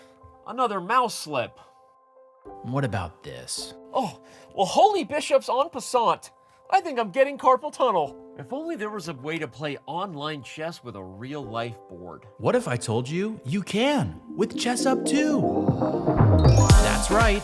With Chess Up 2, you can now play over the board online. Wow. Simply connect your Chess.com account to our state-of-the-art Chess Up 2 and get a game started. Every time you move, our revolutionary board will transmit the data online directly to your opponent. And as soon as they move, squares will light up, signifying which piece is going where. Well, shucks. This Hikaru guy seems pretty good. With Chess Up 2, mouse slips and sore wrists are a thing of the past. My carpal tunnel is gone. Well, this sure is fun. I'm playing online against my new friend Hikaru. Who needs a family? But I sure do miss clicking on a piece and seeing all of my available moves, like they have on Chess.com. Well, Danny, you're in luck. This feature is totally available on the Chess Up 2 as well. Wow. Well, I'm convinced. But hey, what if I don't just want to play an opponent online? What if I want to use one of Chess.com's other great tools? I thought you'd never ask. With Chess Up 2, you can fully take advantage of the Chess.com integration by playing bots, analyzing your offline games, and even using our optional AI assistants to visualize the quality of moves with color-coded hints. Well, holy Chess Up, you did it. You made IRL chess cool again. You got it, Danny. And how do you know my name? Play chess today on the board of tomorrow. Hi, I'm International Master Ivanka Hauske, and welcome to my first course for Chessable, starting out with Caro-Kann. Light square strategy is what I like to call it. You put your pawns on light squares, you develop your pieces, and then when the time is right, you break out in the center. What I need you to do is get in the focus of quick development. Knight takes g7, check is possible, king moves to f8, attacking the knight, and now after knight to h5, what we want to be doing is first asking that question to the knight, because white can immediately go wrong with knight to e2. We simply go knight to b4, and this bishop and the knight have orchestrated a sneak attack against c2, and now black is totally winning. There are lifelines to help you remember the piece configurations, there are guidelines, there are cautionary tales, and of course there are my trademark phrases, all to help you get a good Caro-Kann.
One more match, one more chance. It is Hikaru Nakamura versus Maxime Vachier-Lagrave to eventually take on the final boss, Magnus Carlsen, who's waiting up there in the grand final. But before that, Aman, we have set ourselves up for an absolute thriller. We have Hikaru Nakamura, MVL. Let's have a look at the bracket and see exactly where we stand. I mean, there were so many players at the start. It's been whittled down to now Magnus waiting in the grand final, and he will play the winner of Hikaru Nakamura or Maxime Vachier-Lagrave in the losers final right here. And it remains a best of two. Even though this is a final, Tanya, it is just a best of two. So important to keep that short format in mind. And I was thinking, will Hikaru actually be as prepared as Maxime for this matchup, considering Maxime's been warming up all day? But Tanya, we heard that Hikaru's actually been getting some games in on Chess.com, so that's good to hear. You are synced with Hikaru on that, because you did mention in the break that, Maxime's had this incredible day. He's feeling the momentum. He's feeling the confidence, taking down Jan Nepomniachtchi, then convincingly destroying Nodirbek Abdusattorov. Though it is to be said, for Nodirbek, that was a great game, but a terrible blunder in the end that lost out the match. But Maxime really played some brilliant stuff today. For Hikaru, it's go time right now. He's been getting his warm-up on Chess.com with those games going, so making sure that he's not rusty when he comes on the board. Yeah, definitely agree with that. It's a tough thing because even though he's kind of seeded ahead of Maxime, it's the amount of games that Maxime's been playing. I've actually got him in form. And speaking of form, Maxime has been absolutely brilliant today, and he's played all sorts of different positions: solid, quick, aggressive, attacking. And, he even had a game where he didn't even castle his king and had to play some defense in that last game. So we've seen it all from him. Let's see what Hikaru brings to the table, as he doesn't go for his kind of trademark B3 systems, something a little bit more standard here, Tanya. It's the Queen's Gambit accepted, and it is still pretty much in mainline theory. So I'm slightly surprised that Hikaru's paused here already before sort of blitzing out his moves, and he goes for a variation that does invite an early queen trade, but it's still got a lot of poison because white often has an advantage in development, trying to get a position where the knight lands on a good square. The white knight can develop itself on either c3 or find itself on c4. Aman, are you slightly unhappy that between these two speed monsters attacking aggressive players, so quickly the queens are off the board? I'll give you that. Slightly, absolutely. I am slightly disappointed. I wanted to see more of what we saw the last game, but sometimes you have to build up to it. And in the first games of matchups earlier today, to be fair, we saw a very similar approach. It almost feels like when you first match up against a new opponent, you do want to just play a more safe approach, see what form they're in, what form you are in, and if you get any opportunities there. And if it happens to be a draw, you go to the next one. So it kind of makes sense at this high level that we see this match start out the same way. And now, one of the ideas in these end games, why Hikaru did retreat with the bishop, is eventually to put it on a nicer diagonal, right? You want that f3 square for the bishop to stop Maxime from finishing his development on the queen side comfortably. But Maxime puts pressure on the d4 knight, forcing it to fall back. And I think once the black bishop moves, I'm expecting Hikaru to put his own bishop on f3. Yeah, and a lot of times you see this knight develop not just to c3, but to some more unusual squares, maybe to hit c4 and continue to hit that bishop. A4, A5 is another one that comes to mind. And I think long term, if you can achieve it, I know it seems far out, but F3 and E4 is really an ideal structure because you often expect this bishop to be on that square, and the F3, E4 structure is great against the knight. So I think those are going to be some of the ideas that Hikaru is considering, but obviously, lots and lots of different ideas to play for here. So curious to see what he actually decides on.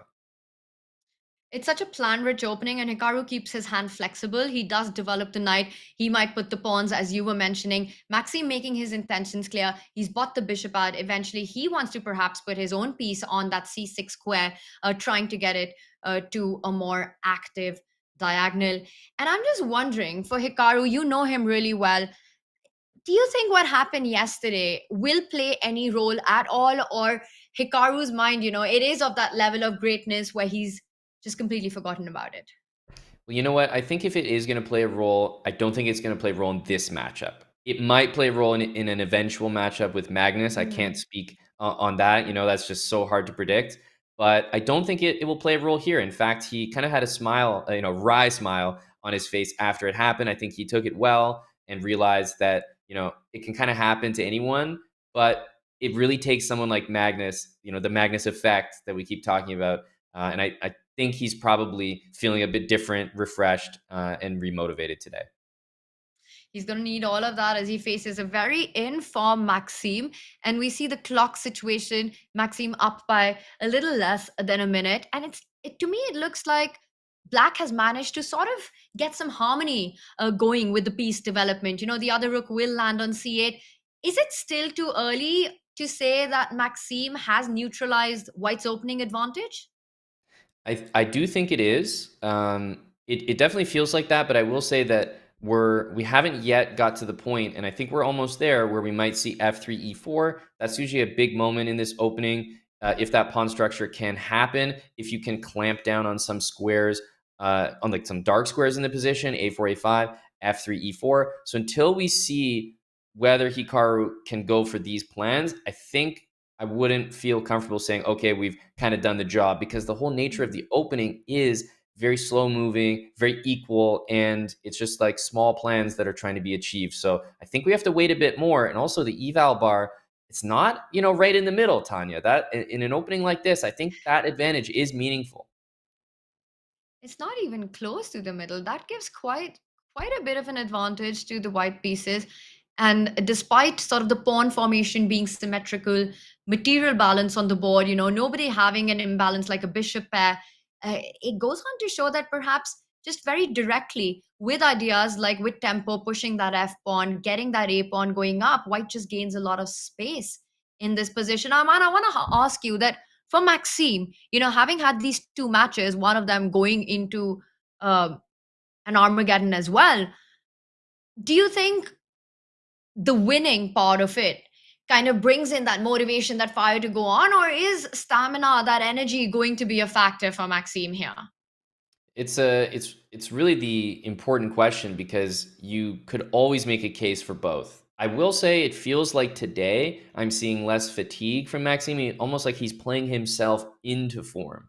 And I do think that that's more common at the top level for these guys, that, almost like the more Hikaru plays, the more he gets used to it.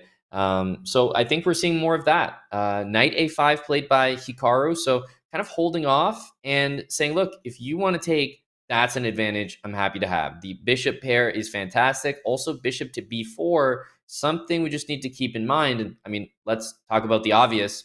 How about a free pawn on B7? There's a lot to think about. And not an easy decision if you're Black. And that's the thing about these positions. You think it's equal, nothing can go wrong. And then suddenly there are these uncomfortable moves that you have to deal with. And here's a small first strategic edge that Hikaru's managed to create with his maneuvering.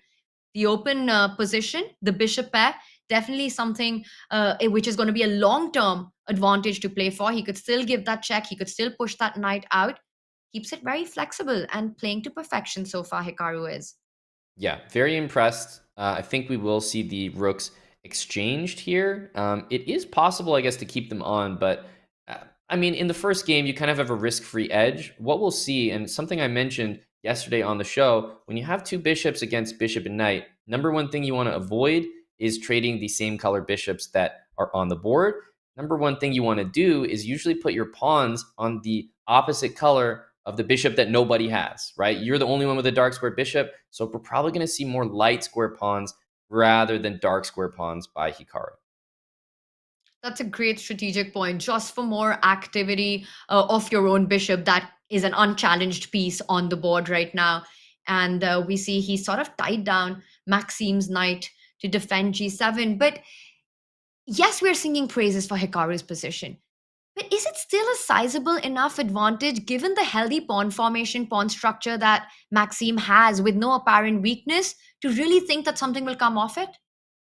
I think the answer is no, but even if nothing comes out of it, there's a certain confidence you get just playing this position, just being the one that doesn't have to risk anything. Maxime is constantly worried about making the wrong decision.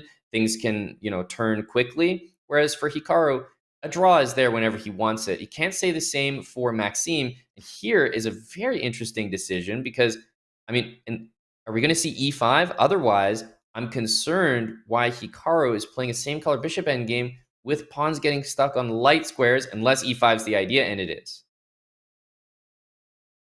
He does it. And Hikaru, with a shake of his head, I don't think he's happy the way he sort of played after getting that bishop pair. There's this feeling that I could have probably pushed a little more. I could have made Maxime sweat just a little bit more in this. There's no question. That was definitely misplayed, and he knows it immediately. Looking at this position, I think it's probably just going towards a draw now. Maxime not terribly upset. I think he's going to take en passant, take the pawn, put the pawn on e5. He might even play e5 right away. And yeah, there's just really nothing to worry about for Maxime here. Now, back with the two bishops, I think that's kind of a spoiled opportunity for Hikaru to at least play, at least go forward a little bit, see how Maxime would defend. Instead, routine for Maxime. Yeah, and you don't even need to look at the board. You can see Hikaru's camera and get the feel that things haven't gone the way he would have wanted to after getting that strategic edge. Maxime does have those two pawn weaknesses, but you were talking about the placement of the squares you want to put your pawns in, and I think he's done a brilliant job of putting it in the opposite color of his own bishop as well as Hikaru's bishop, so it can't be really targeted there. And it looks pretty calm and confident that now the worst is behind, and this should be an easy hold. Yeah, there's a small bit of pressure on these pawns with the move b4 that the pawn can't move to a5 and the pawn can't move to b6, and you'd never want to play b5 and station both of those pawns on light squares. So the pawns are all immobile here. We see f4. I don't think we'll see the pawn take back because handing over the outside pass pawn does not feel like the way to do it. So after king takes, king d5, bishop e4 is what is keeping that black king at bay. And I think the point that you make is so important, that black's pawns are fixed on the queen side, but there's no good way to get to them because the moment you move your bishop away to attack that b7 pawn, it gives you the free hand to actually put it on that dark square, to get it moving forward and then solve the problems. So yes, optically, not great, but practically very difficult to make use of. Agreed. And that's why the evaluation is right around equal. Mistakes can still be made, no doubt. And it's not to say that this is a completely routine defense, but for the players of this level, I think it will be. And bishop to h7, we see relinquishing the pressure on a6. Maxime immediately takes that moment to say, okay, let's fix these pawns back where they should be on dark squares instead. And Hikaru, he just continues shaking his head. I think the frustration's not about the position itself as it is right now, but the way the game has played out over the last 15 or so moves. And the thing is, more pawns that come off the board, the closer you get towards draw, and in a best of two, you really want to maximize your chances with the white pieces. And once White's king does step forward, trying to put any pressure, Black always has a resource of a bishop check driving it away. Exactly, and it should be said, neither player really wants to act here. If Maxime takes, it'll be Hikaru's king that has a bit more of claim to the board, a bit further up the board. And similarly, if Hikaru takes on e5, Maxime's going to take and be better placed for the endgame. So neither one wants to take, which is why we're kind of on this standoff. you don't want to give the opposition to your opponent in these end games. You know, it might still be equal, it might still be holdable, but like you said, keeping the tension and sort of saying, you want to trade, do it on my terms. And that's what they're doing so far. The clock situation, surprisingly, Hikaru down to about 2 minutes right now. But I think with the characteristic of what is happening on the board, it should be enough. Even without an increment, it's more than enough as a draw offer is made and accepted. Game one ends in a draw. Maxime will get the white pieces in their final round. And that's a good hold from Maxime. He obviously it was Hikaru that gave away the bishop pair and kind of made that draw immediately happen. I think that that was a real chance, not to win, but to play it on at the very least, and really put pressure on Maxime with the bishop pair. So I think Hikaru will be feeling a little bit bad that he didn't do that, but overall, draw in the first game. I mean, I was saying this is how I expect the match to start off, so I don't think either player will be terribly upset.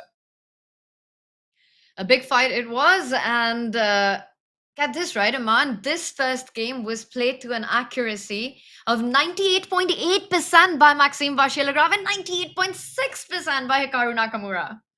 Wow. Yeah, that that pretty much tells the story right there. And every minute detail was taken care of by both players. I think Hikaru had a slight push, but it takes more than a slight edge to win a chess game against someone as strong as anyone in this field, to be honest.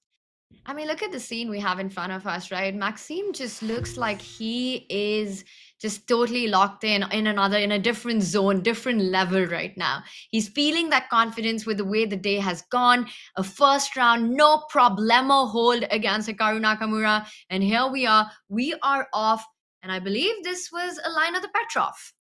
Yeah, the moves are coming in so quickly here. The variation that we've got on the board actually stems from what would be the most beginner blunder, I think, that anyone could make in chess, which is falling into this Petrov trick. However, Hikaru and chess in general has kind of transformed this line into an actual playable variation. So what used to be, hey, this is like a total blunder, can't believe you'd make that mistake, is now Hikaru Nakamura using it in a very important tournament with tons of cash on the line. And this is yet another Hikaru Nakamura kind of pet system that he's started to play more and more.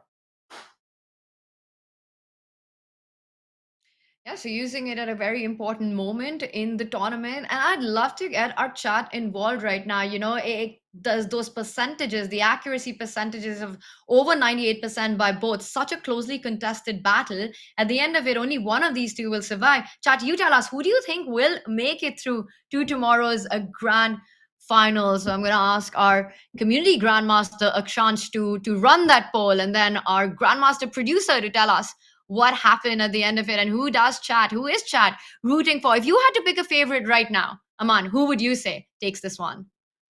It's really hard based on just the history, not even of this tournament, but of chess, especially any tournament played online. It's like, what final has really not featured Hikaru Nakamura and Magnus Carlsen? So if we're talking about favorites, I feel like it just has to be, once again, Hikaru and Magnus. And the fans just want that matchup as many times as they can get it, El Clasico. But you know what? If you're ever gonna not get that matchup, and Maxime can really earn his way there, you got to tip your hat to him and look forward to that final as well.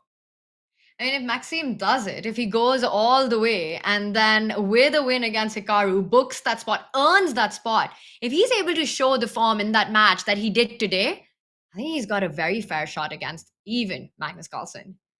Agreed. Bishop back to f7 here, and very, very even position. Symmetrical in terms of the pawn structure, right? The center is completely open, which means it's going to be very easy to facilitate trades. So rook e1, and there may be some rook trades. There's already the possibility that the bishop could capture the knight here. The knight could go back, more trades. So it really just depends which trades we're going to see, because if all the pieces disappear from the board once again, we could be in a similar endgame situation to last game, Tanya, and honestly, we didn't see much come of that. I'm predicting an Armageddon in this one. I can see the makings of a lot of trades that you're pointing out now that we've got this four rook face off in those central lines.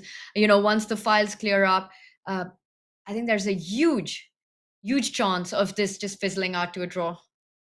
I agree. I really don't think there's that much in it. If I'm trying to, drum something up in terms of an imbalance, the only imbalance is really bishop takes knight. I can't see a reason why you'd want to do that. This bishop feels, a little bit offside, but I mean, bishop on b6 is a great diagonal, and for the moment, we're putting pressure on c3. The knight on e5 doesn't want to move, because there's pressure on that square. I could see white moving the bishop from e2 next and maybe clearing out, like even something like bishop f1, just clearing a path for the rooks to trade. Is that your chess boxing belt at the back? It is. It is one of one. Very cool. Yep, I had to bring that in the back of every commentary show and make sure people know that that's who they're messing with. No one messes with Amon Hamilton. Was this from the Ludwig event? It was. It was. It probably will not ever be repeated. So I can just have a one match 100% record and that's it. Quit when you're at your peak, Amon. So I think exactly something I hope that these players never do. Because that would be a real shame. Bishop to f1. Okay, definitely the move that I was mentioning, but I can't say there's that much going on here, except that Hikaru's opening has been a success. Tanya, I do think that he can be very happy with how this has gone. He has been experimenting with more offbeat openings. Magnus gave an interview yesterday, spoke about them, and said, you know what?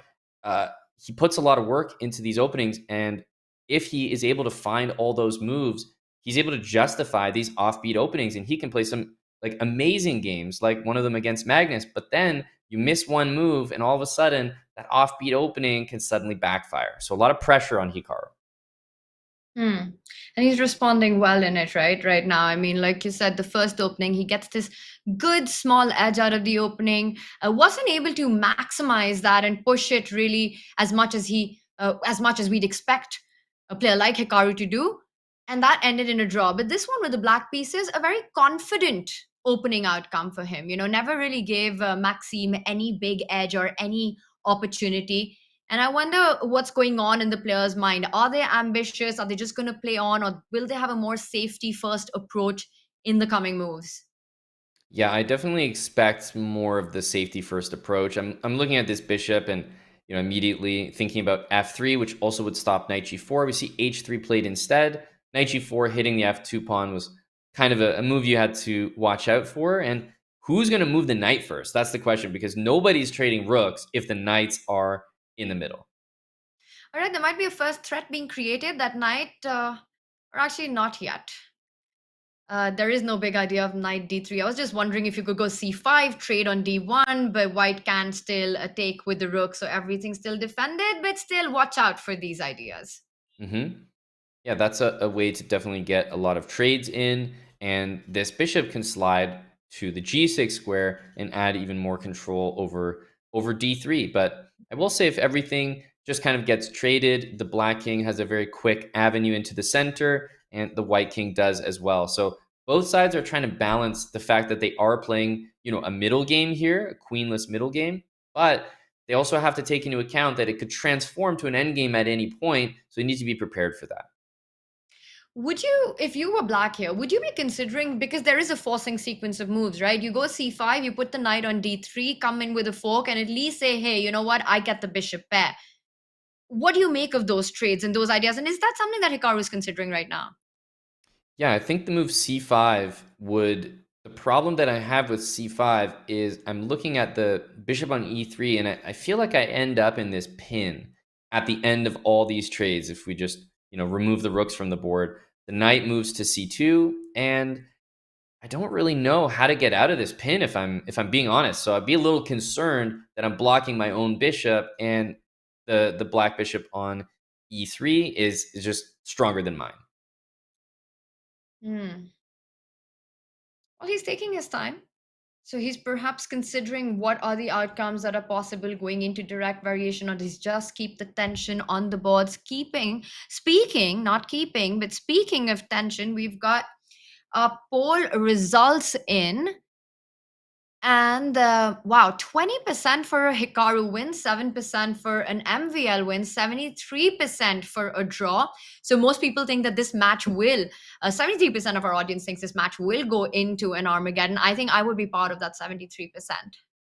Yeah, it's looking very likely, especially after we saw that first game and how this one has developed so far. The bishop has gone back to e2, and okay, we see a5. I was going to say, if king to c2, then you've got bishop g6 with tempo. I don't think we want to allow. You could move the knight if you just wanted to get pieces off the board, but that maybe is an example of a potential knight d3, knight takes f2. So neither side looking to move those knights, and I wonder if we'll ever get the trades that we're waiting for.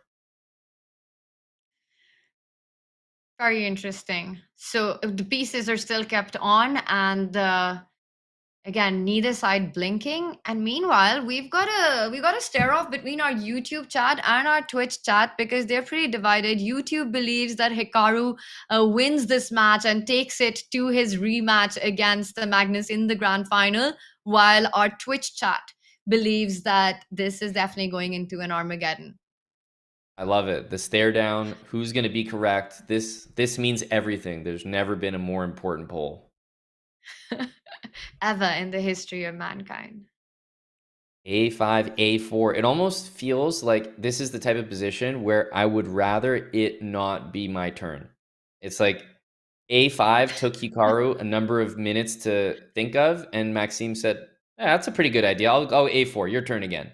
And now Hikaru's spending a lot more time, and what used to be a time advantage for Hikaru is now pretty much a 2-minute time disadvantage. It's almost something to get concerned about. Because you're kind of running out of improving moves, I mean, one that comes to mind, and whoa, Hikaru's camera needs improvement right now, is that you just get your king towards the center. That's usually never a bad idea, and unless you're walking into some kind of tactics that I don't really see working, king f8 would be a move that I would just want to make quickly, so I don't use too much of my time. Exactly. And I think I assume, don't know, but yeah, I was going to say, I assume he's still there, just thinking about this move, waiting for the camera to get back. So no issues on that front. He does make a decision, so a waiting move, but he just improves the position of his bishop. I'm always a little wary when a piece is kept on an undefended square. You want to watch out for those tactics. For example, if now the king was on f8, suddenly knight e6 check ideas would be possible. But yep. Hikaru plays the bishop to c5, f4 kicks the knight back, and Maxime bringing on the energy one more time. Attack, another attack. Yeah, and rook to d6. So the knight on g6 is not great on that square. I wonder if we'll play a move like g3 just to cover all the squares that knight could move to. It looks like a simple move, and honestly, no one has been calculating like these insane variations here. So a simple move like g3 that is good, play it immediately and put the pressure back on Hikaru to think. Yeah, because there is no increment, right? And the clock really truly is the 17th piece here. And the thing is, yes, it's equal. Yes, it's balanced. And yes, draw is the most likely outcome, but moves are still to be made. There's no direct path to sort of just liquidating into a king pawn ending or a forced draw. So as long as that goes on, pressure builds move by move. Blunders don't happen out of a vacuum. You just never know when your opponent might crack. And I think Maxime's doing a great job of building that pressure. Also, Maxime's doing a great job of picking his profile picture, which I believe is a fish. Is that a shark? Can't see it clearly. Help me. Yeah, I actually don't know what that one is. And it's very funny that somehow that's the picture that Maxime gets compared to everyone else. So I don't know how you manage that, but that definitely has my fan vote as the best one. I agree with you. I'm on with you. That's a +1 by me for the best profile pick. And look at the move, by the way. We mentioned 96 coming in with a check. If Hikaru ever put a king on f8, lose pieces. It's all about that. Maxime hitting the black rook, hitting the bishop on c5. This is getting spicy. Yeah, this is a really exciting move to see. I'll just show the move Rook takes D1 here on an analysis board briefly, because the move Bishop takes D1, I believe, is the intention. It's such a weird move because you have a hanging knight. There's a hanging rook for black, a hanging bishop. The bishops can take each other. It's complete madness on the board. But I think this is the plan. You'd never really expect bishop takes D1. I think the entire game, Tanya, you'd have to, as Hikaru, just be expecting rook takes D1. But obviously, this is not the plan right here. Incredible. And I'm being told that Maxim's profile photo is Maxim's face photoshopped onto a shark. And I'm going to say the chess he's playing is beast mode. He is smelling blood, making moves like knight e6. Maxim's going for the win here. He's about to get that bishop. And very often when there are pawns on both sides of he's got a bishop pair. With pawns on both sides of the board, the bishops are the stronger piece here. Suddenly, Maxim has something to play for. That bishop on e6 can never be challenged, Aman. And it's a strong piece. And basically, we have the reverse of the game we had last time, right? This is the same, plus the rook's on the board, of course, which only helps Maxim. But we have the same type of position. 2 bishops against bishop knight. Hikaru did not make the most of that. And it would be, the poetic justice or injustice, if you will, that these bishops and this endgame comes back to bite him in the very next game.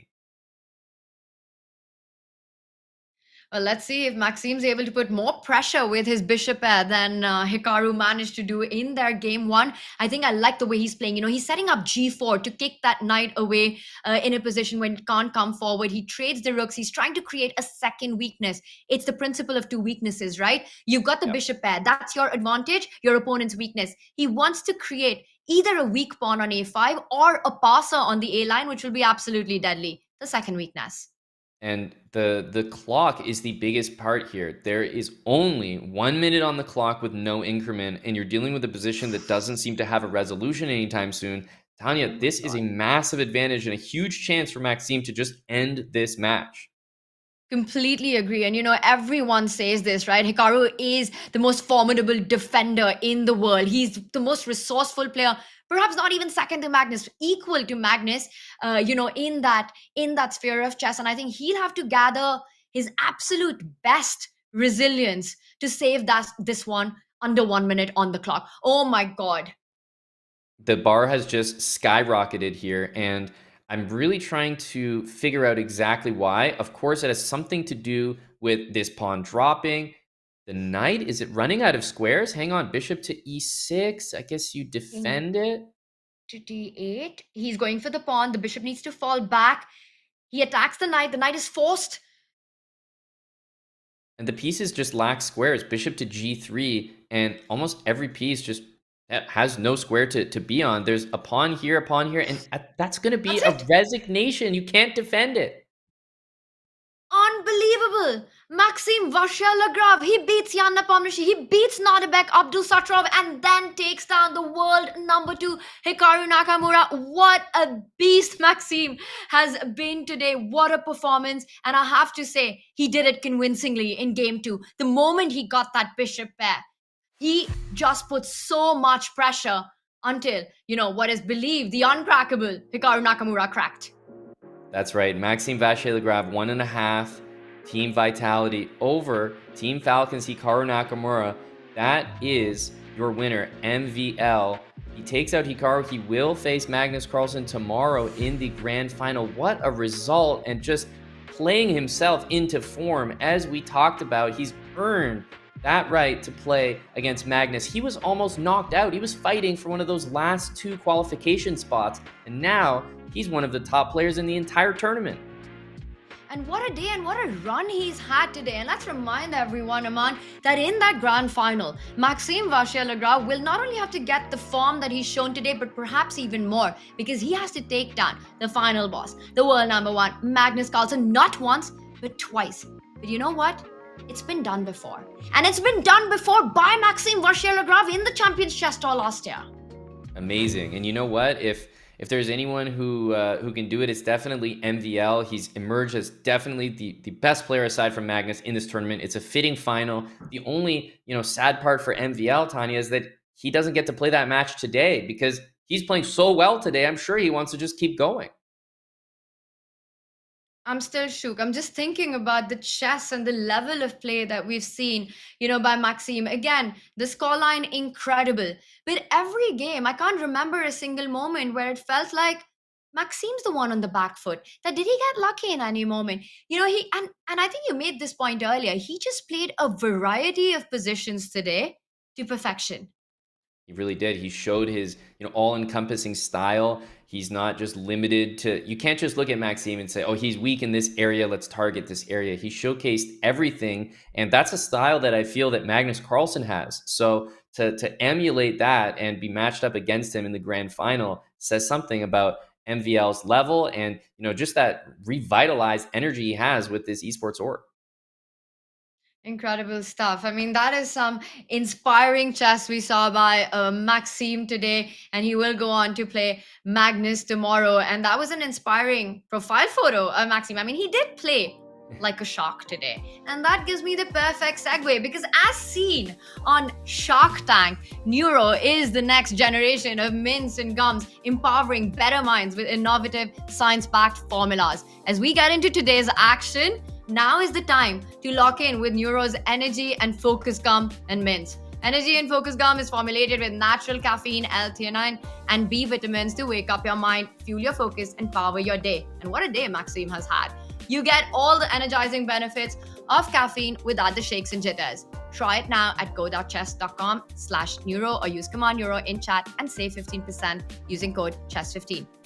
Our grand final has been decided, and you stay with us as after this break, we'll get a chance to chat with Maxime about his performance today and the matchup coming tomorrow.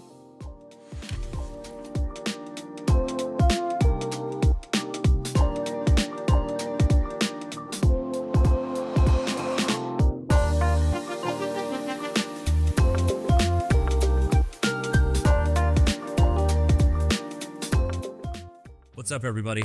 I'm here on behalf of one of our newest partners, Neuro. You may have known them before as Neuro Gum, but they make more than just gum now, even though this is the stuff that I actually personally really love and have been using for a hot minute.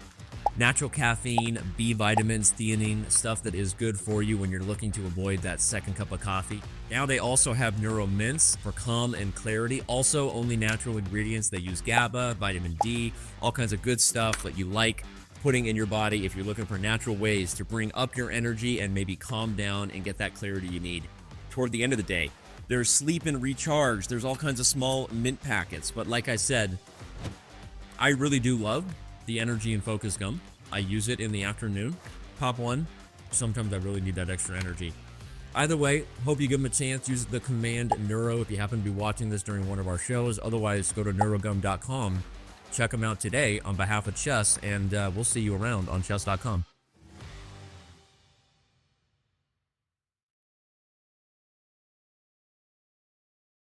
We have the freestyle drawing challenge. You can either draw your favorite chess piece, you can try and draw the country where you're from, or you can also draw something else you like. I can't draw though. I have no spatial awareness. I don't think I'm a good painter. You guys will see how I'm going to draw, or can I? That would be nice. I'm drawing the US map with an oval shape. And then we have this. I told you I can't draw. That's not actually what I envisioned. Okay, so this is supposed to be... No, that's not good. Do I include Hawaii and Alaska? Sure. But Hawaii is just somewhere up here. Alaska is somewhere here. I have no, spatial awareness. I don't think many chess players are so talented. No. Something like that. Approximately where would you be living? Somewhere around here. Okay, I'm gonna draw a chess piece. Okay, very good. On that map, where is Florida, and you can show us a few cities. Florida. But Florida is a little bit too far west on this map. Okay, I'll try another one. No, but this is also not good. Okay. Well, this is Florida. It needs to be a bit longer, I guess. Originally, I'm in the East Coast. I'm somewhere on this map here, and now I'm around here. Amazing. Wow.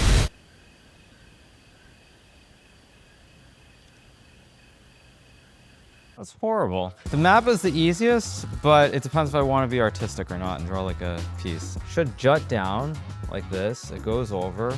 California should be like something like this. It should go up. And then Maine should be right over here.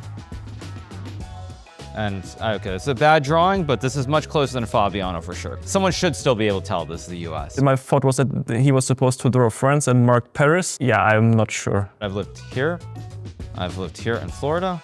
I've lived somewhere up here in New York. I mean, this is terrible, but whatever. It's close enough. I lived in St. Louis, which would be somewhere in the middle, up here towards like all the Great Lakes, somewhere up here. So yeah, it's a couple of places that I've lived in the U.S. I lived in Seattle, which would be way up here. So it's not perfect, but I think someone will tell based on Florida being down here that it's the U.S. So I've lived in all these different places.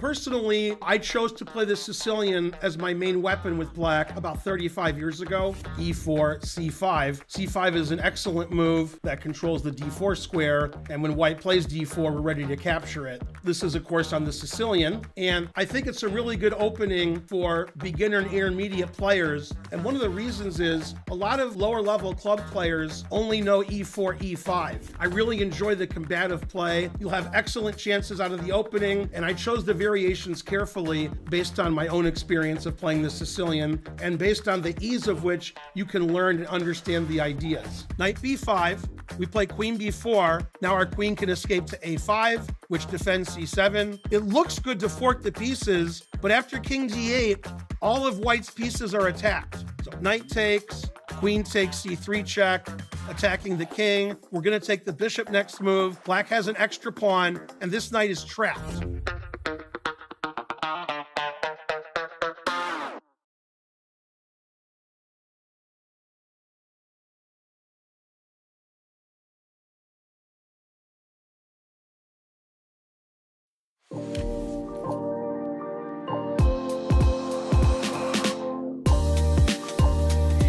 Welcome back, chat. What a day of chess. We've had such incredible action, and joining us is none other than the man of the moment, the superstar of today, Maxime Vachier-Lagrave. Maxime, firstly, a huge congratulations. What a performance today. You know, you really fought your way through 3 incredible matches. How does it feel to have won against Jan, Nodirbek, and Hikaru on the same day? Yeah, it's quite incredible. Also, I was feeling quite tired, and yesterday was I had much more tension because, of course, I was playing for qualification to the Esports World Cup. So those 2 matches against Arjun and Levan were very, very tense. And today I was just feeling free, and whatever happened. And of course, the first match against Jan, I feel like I actually played well. Second match with Nodirbek, it was quite topsy-turvy, but in the end, I think him playing in Sharjah as well at the same time was just a little too much, maybe. And against Hikaru, yeah, it was quite unfortunate what happened with his internet connection on the second game, because I don't think he should lose from this position, obviously. Yeah, there's a pretty good summary right there. I'm looking at the chat, Maxime. It's absolutely full of French fans, your fans. They're going nuts. They're excited for you. And, you're signed with Team Vitality, a French organization. I mean, tell us about that process. How exciting is that? And how's that been for you? It looks like you're playing from the studio right now. Yeah, absolutely. It's a lot of fun. I must say that coming into the world of esports organization is quite refreshing in terms of professionalism, in terms of fan base. I won't say I'm a total beginner at this, but I had no idea that the fan base was so involved and so big. And it adds a little bit of extra pressure, but at the same time, everybody's made me feel welcome, and everybody's also made Vachier feel welcome because that's our latest addition, and I really hope he can join us with the last chance qualifier in Riyadh. And yeah, in generally, it's a lot of fun. It helps, of course, that Vitality is a French organization. Like I said, the studios are just like 30 minutes from my place, so it's very easy for me to come and go and meet the fans, meet people, and so again, it's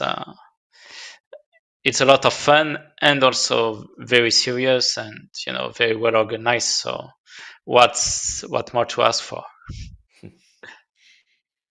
Looks like an awesome gaming pod that you've been playing from, Maxime, and sounds awesome that Team Vitality is expanding. Now, you've been an elite chess player for almost, or maybe more than 2 decades, I want to say. And, with chess becoming a part of the biggest gaming arena, the Esports World Cup, what do you think this means for our sport? Basically, I think it's one of the most exciting news chess has had for a while. So it's pretty big news, and I think and not only Vitality, because of course Falcon, Team Liquid, they're all very big. Genji, like all of them are very big organizations, and again, like the level of professionalism leads the way for chess to maybe improve on that. And obviously it's a big payday for the players as well, but it's not only about that, it's about chess getting more recognition. And I think overall it's great news for chess, and not only the top players, but everyone involved in the chess scene. That's well said, Maxime. I agree. Having chess and esports kind of getting together is very, very exciting. I also wanted to ask you I know you mentioned Hikaru and his connection at the end. I think that played a big role, but do you think there was anything about Hikaru having not played any chess and just kind of jumping into your match versus you had 3 matches now? You could say maybe that made you tired, but also might have played you up into form. How do you feel about the 2 sides of that? Yeah, it's a hard question. I mean, from experience, it happened to me to jump right in the losers final as well, and it went well. I think it doesn't matter really, because Hikaru could have prepared for all 4 potential opponents, but I don't think he wanted to do that. So overall, in terms of preparation, it makes no big difference. And yeah, it's true that Hikaru was playing for the last 2 days as well, so I don't think he was coming short prepared or anything. So Maxime, I'll just follow up on that a little bit, and just through the day that you've had, because we just kept talking about that, how you had to face all these different characteristics, different types of position, and your play just seemed, you just came in a different form today, like a different level, and just felt flawless to us. Even before this, you beat Fabi, Arjun, Levon in this tournament, then coming in today, getting the win against Jan, then Nodirbek, then Hikaru. Is there a favorite match that you've had that you felt particularly proud of in this Chess.com Classic? yeah, I think against Arjun, because first game was extremely tense, and even though it was a failed preparation on my side, I still used ideas to get an attack, and this first game was nice. Arjun came back very nicely in the second game, and the Armageddon was very intense, but I'm quite happy with the way I managed to keep pressure and how it all unfolded. And also, Well, I'm looking forward for the rematch tomorrow against Magnus. So hopefully, I'm not gonna spoil another +7 position. You're not going to spoil a +7. Don't worry, I wasn't going to ask you that question, Maxime. But of course, I wanted to get your thoughts on Magnus in this format. You know, you're playing for a rematch of matches in the past, but also now representing esports orgs. It's the grand final. You don't just have to beat him; you have to beat him twice. I mean, what do you think of Magnus's form right now and him as an opponent in this type of format with no increment? Yeah, Magnus is always the strongest opponent you can get. So obviously it's very tough. It helps me to think that I've actually done it in the past to win twice on the same day against him. But yeah, I'll need to be flawless. Like what happened 2 days ago cannot happen again. I cannot blunder a rook in one move and stuff like that. But yeah, I mean, I'm definitely not a favorite tomorrow. That's for sure. Well, Maxime, with the chess that we saw today unfold, we are so excited about tomorrow's grand final. Once again, a huge congratulations, not just the scoreline, but the quality that you showed today, and all the best for the big grand final coming up tomorrow. Yeah, thank you. I'm also excited for tomorrow. We're all looking forward to it. And that is Maxime Vachier-Lagrave. He's a busy man. He's got more interviews to give right now. So we're going to say goodbye to him. And he's got to return tomorrow. And like he said, it's going to be a different story from their first match in the Chess.com Classic. Aman, what an incredible day of action today has been. I mean, it's an easy MVP for us. MVL is the MVP of today, winning 3 huge matches, booking his spot into that grand final. I think it's safe to say the most deserving player to get there. Absolutely right. And, you know, he was saying at the end of that interview, probably just because he's far too humble, that, you know, he's a clear underdog in that matchup. I think it's fair to say that everyone is an underdog against Magnus Carlsen, but probably not by as much as he's making it out to be, because his path to get there was such hard work. You know, he was fighting for those last qualification spots. Now he's in the grand final. What a story that would be to just come all the way back through the losers bracket. He worked his way all the way from the losers round 2, you know, to the end there. So that's a lot of chess, far more matches than Magnus had to play. So hopefully the experience can play a role. And we've got our entire bracket. You know, we started with 16 players and we're now down to the 2 grand finalists. It's going to be Magnus Carlsen versus Maxime Vachier-Lagrave. Now, Maxime has to not just beat Magnus once, but twice to win the Chess.com Classic. And I think, Aman, with both these players, and as Maxime also mentioned it, you know, with Team Vitality, having booked his spot into Riyadh already, you know, something that wasn't confirmed when he played Magnus earlier on, I believe, the pressure's off. That big job's done. You know, we can really expect to be a full dogfight tomorrow. Maxime's going to go all out.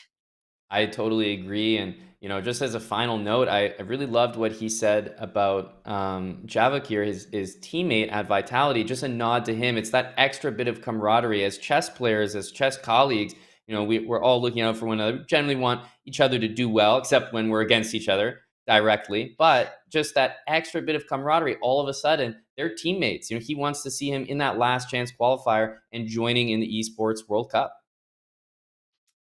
It's going to be awesome. And like you said, you know, for chess, such a huge moment as well, everything that's happening. And it's a big day tomorrow ahead for us as well. Maxime Vachier-Lagrave, he's done it. And what a way to do it as well. But tomorrow he does face the final boss, Magnus Carlsen, sitting undefeated at the top, waiting for his opponent, as he did get the rest day. The big question for Maxime after getting through from the losers bracket, can he complete the comeback story? We'll find out same place, same time tomorrow. We will see you then, chat. What a day of chess. Bye, guys.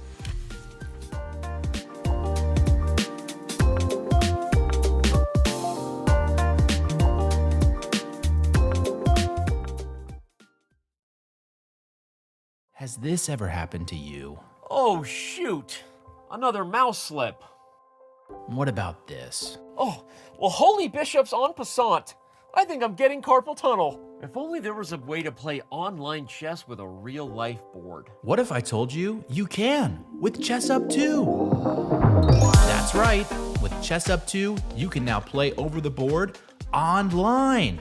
Wow. Simply connect your Chess.com account to our state-of-the-art Chess Up 2 and get a game started. Every time you move, our revolutionary board will transmit the data online directly to your opponent. And as soon as they move, squares will light up, signifying which piece is going where. Well, shucks. This Hikaru guy seems pretty good. With Chess Up 2, mouse slips and sore wrists are a thing of the past. My carpal tunnel is gone. Well, this sure is fun. I'm playing online against my new friend Hikaru. Who needs a family? But I sure do miss clicking on a piece and seeing all of my available moves, like they have on Chess.com. Well, Danny, you're in luck. This feature is totally available on the Chess Up 2 as well. Wow. Well, I'm convinced. But hey, what if I don't just want to play an opponent online? What if I want to use one of Chess.com's other great tools? I thought you'd never ask. With Chess Up 2, you can fully take advantage of the Chess.com integration by playing bots, analyzing your offline games, and even using our optional AI assistants to visualize the quality of moves with color-coded hints. Well, holy Chess Up, you did it. You made IRL chess cool again. You got it, Danny. And how do you know my name? Play chess today on the board of tomorrow.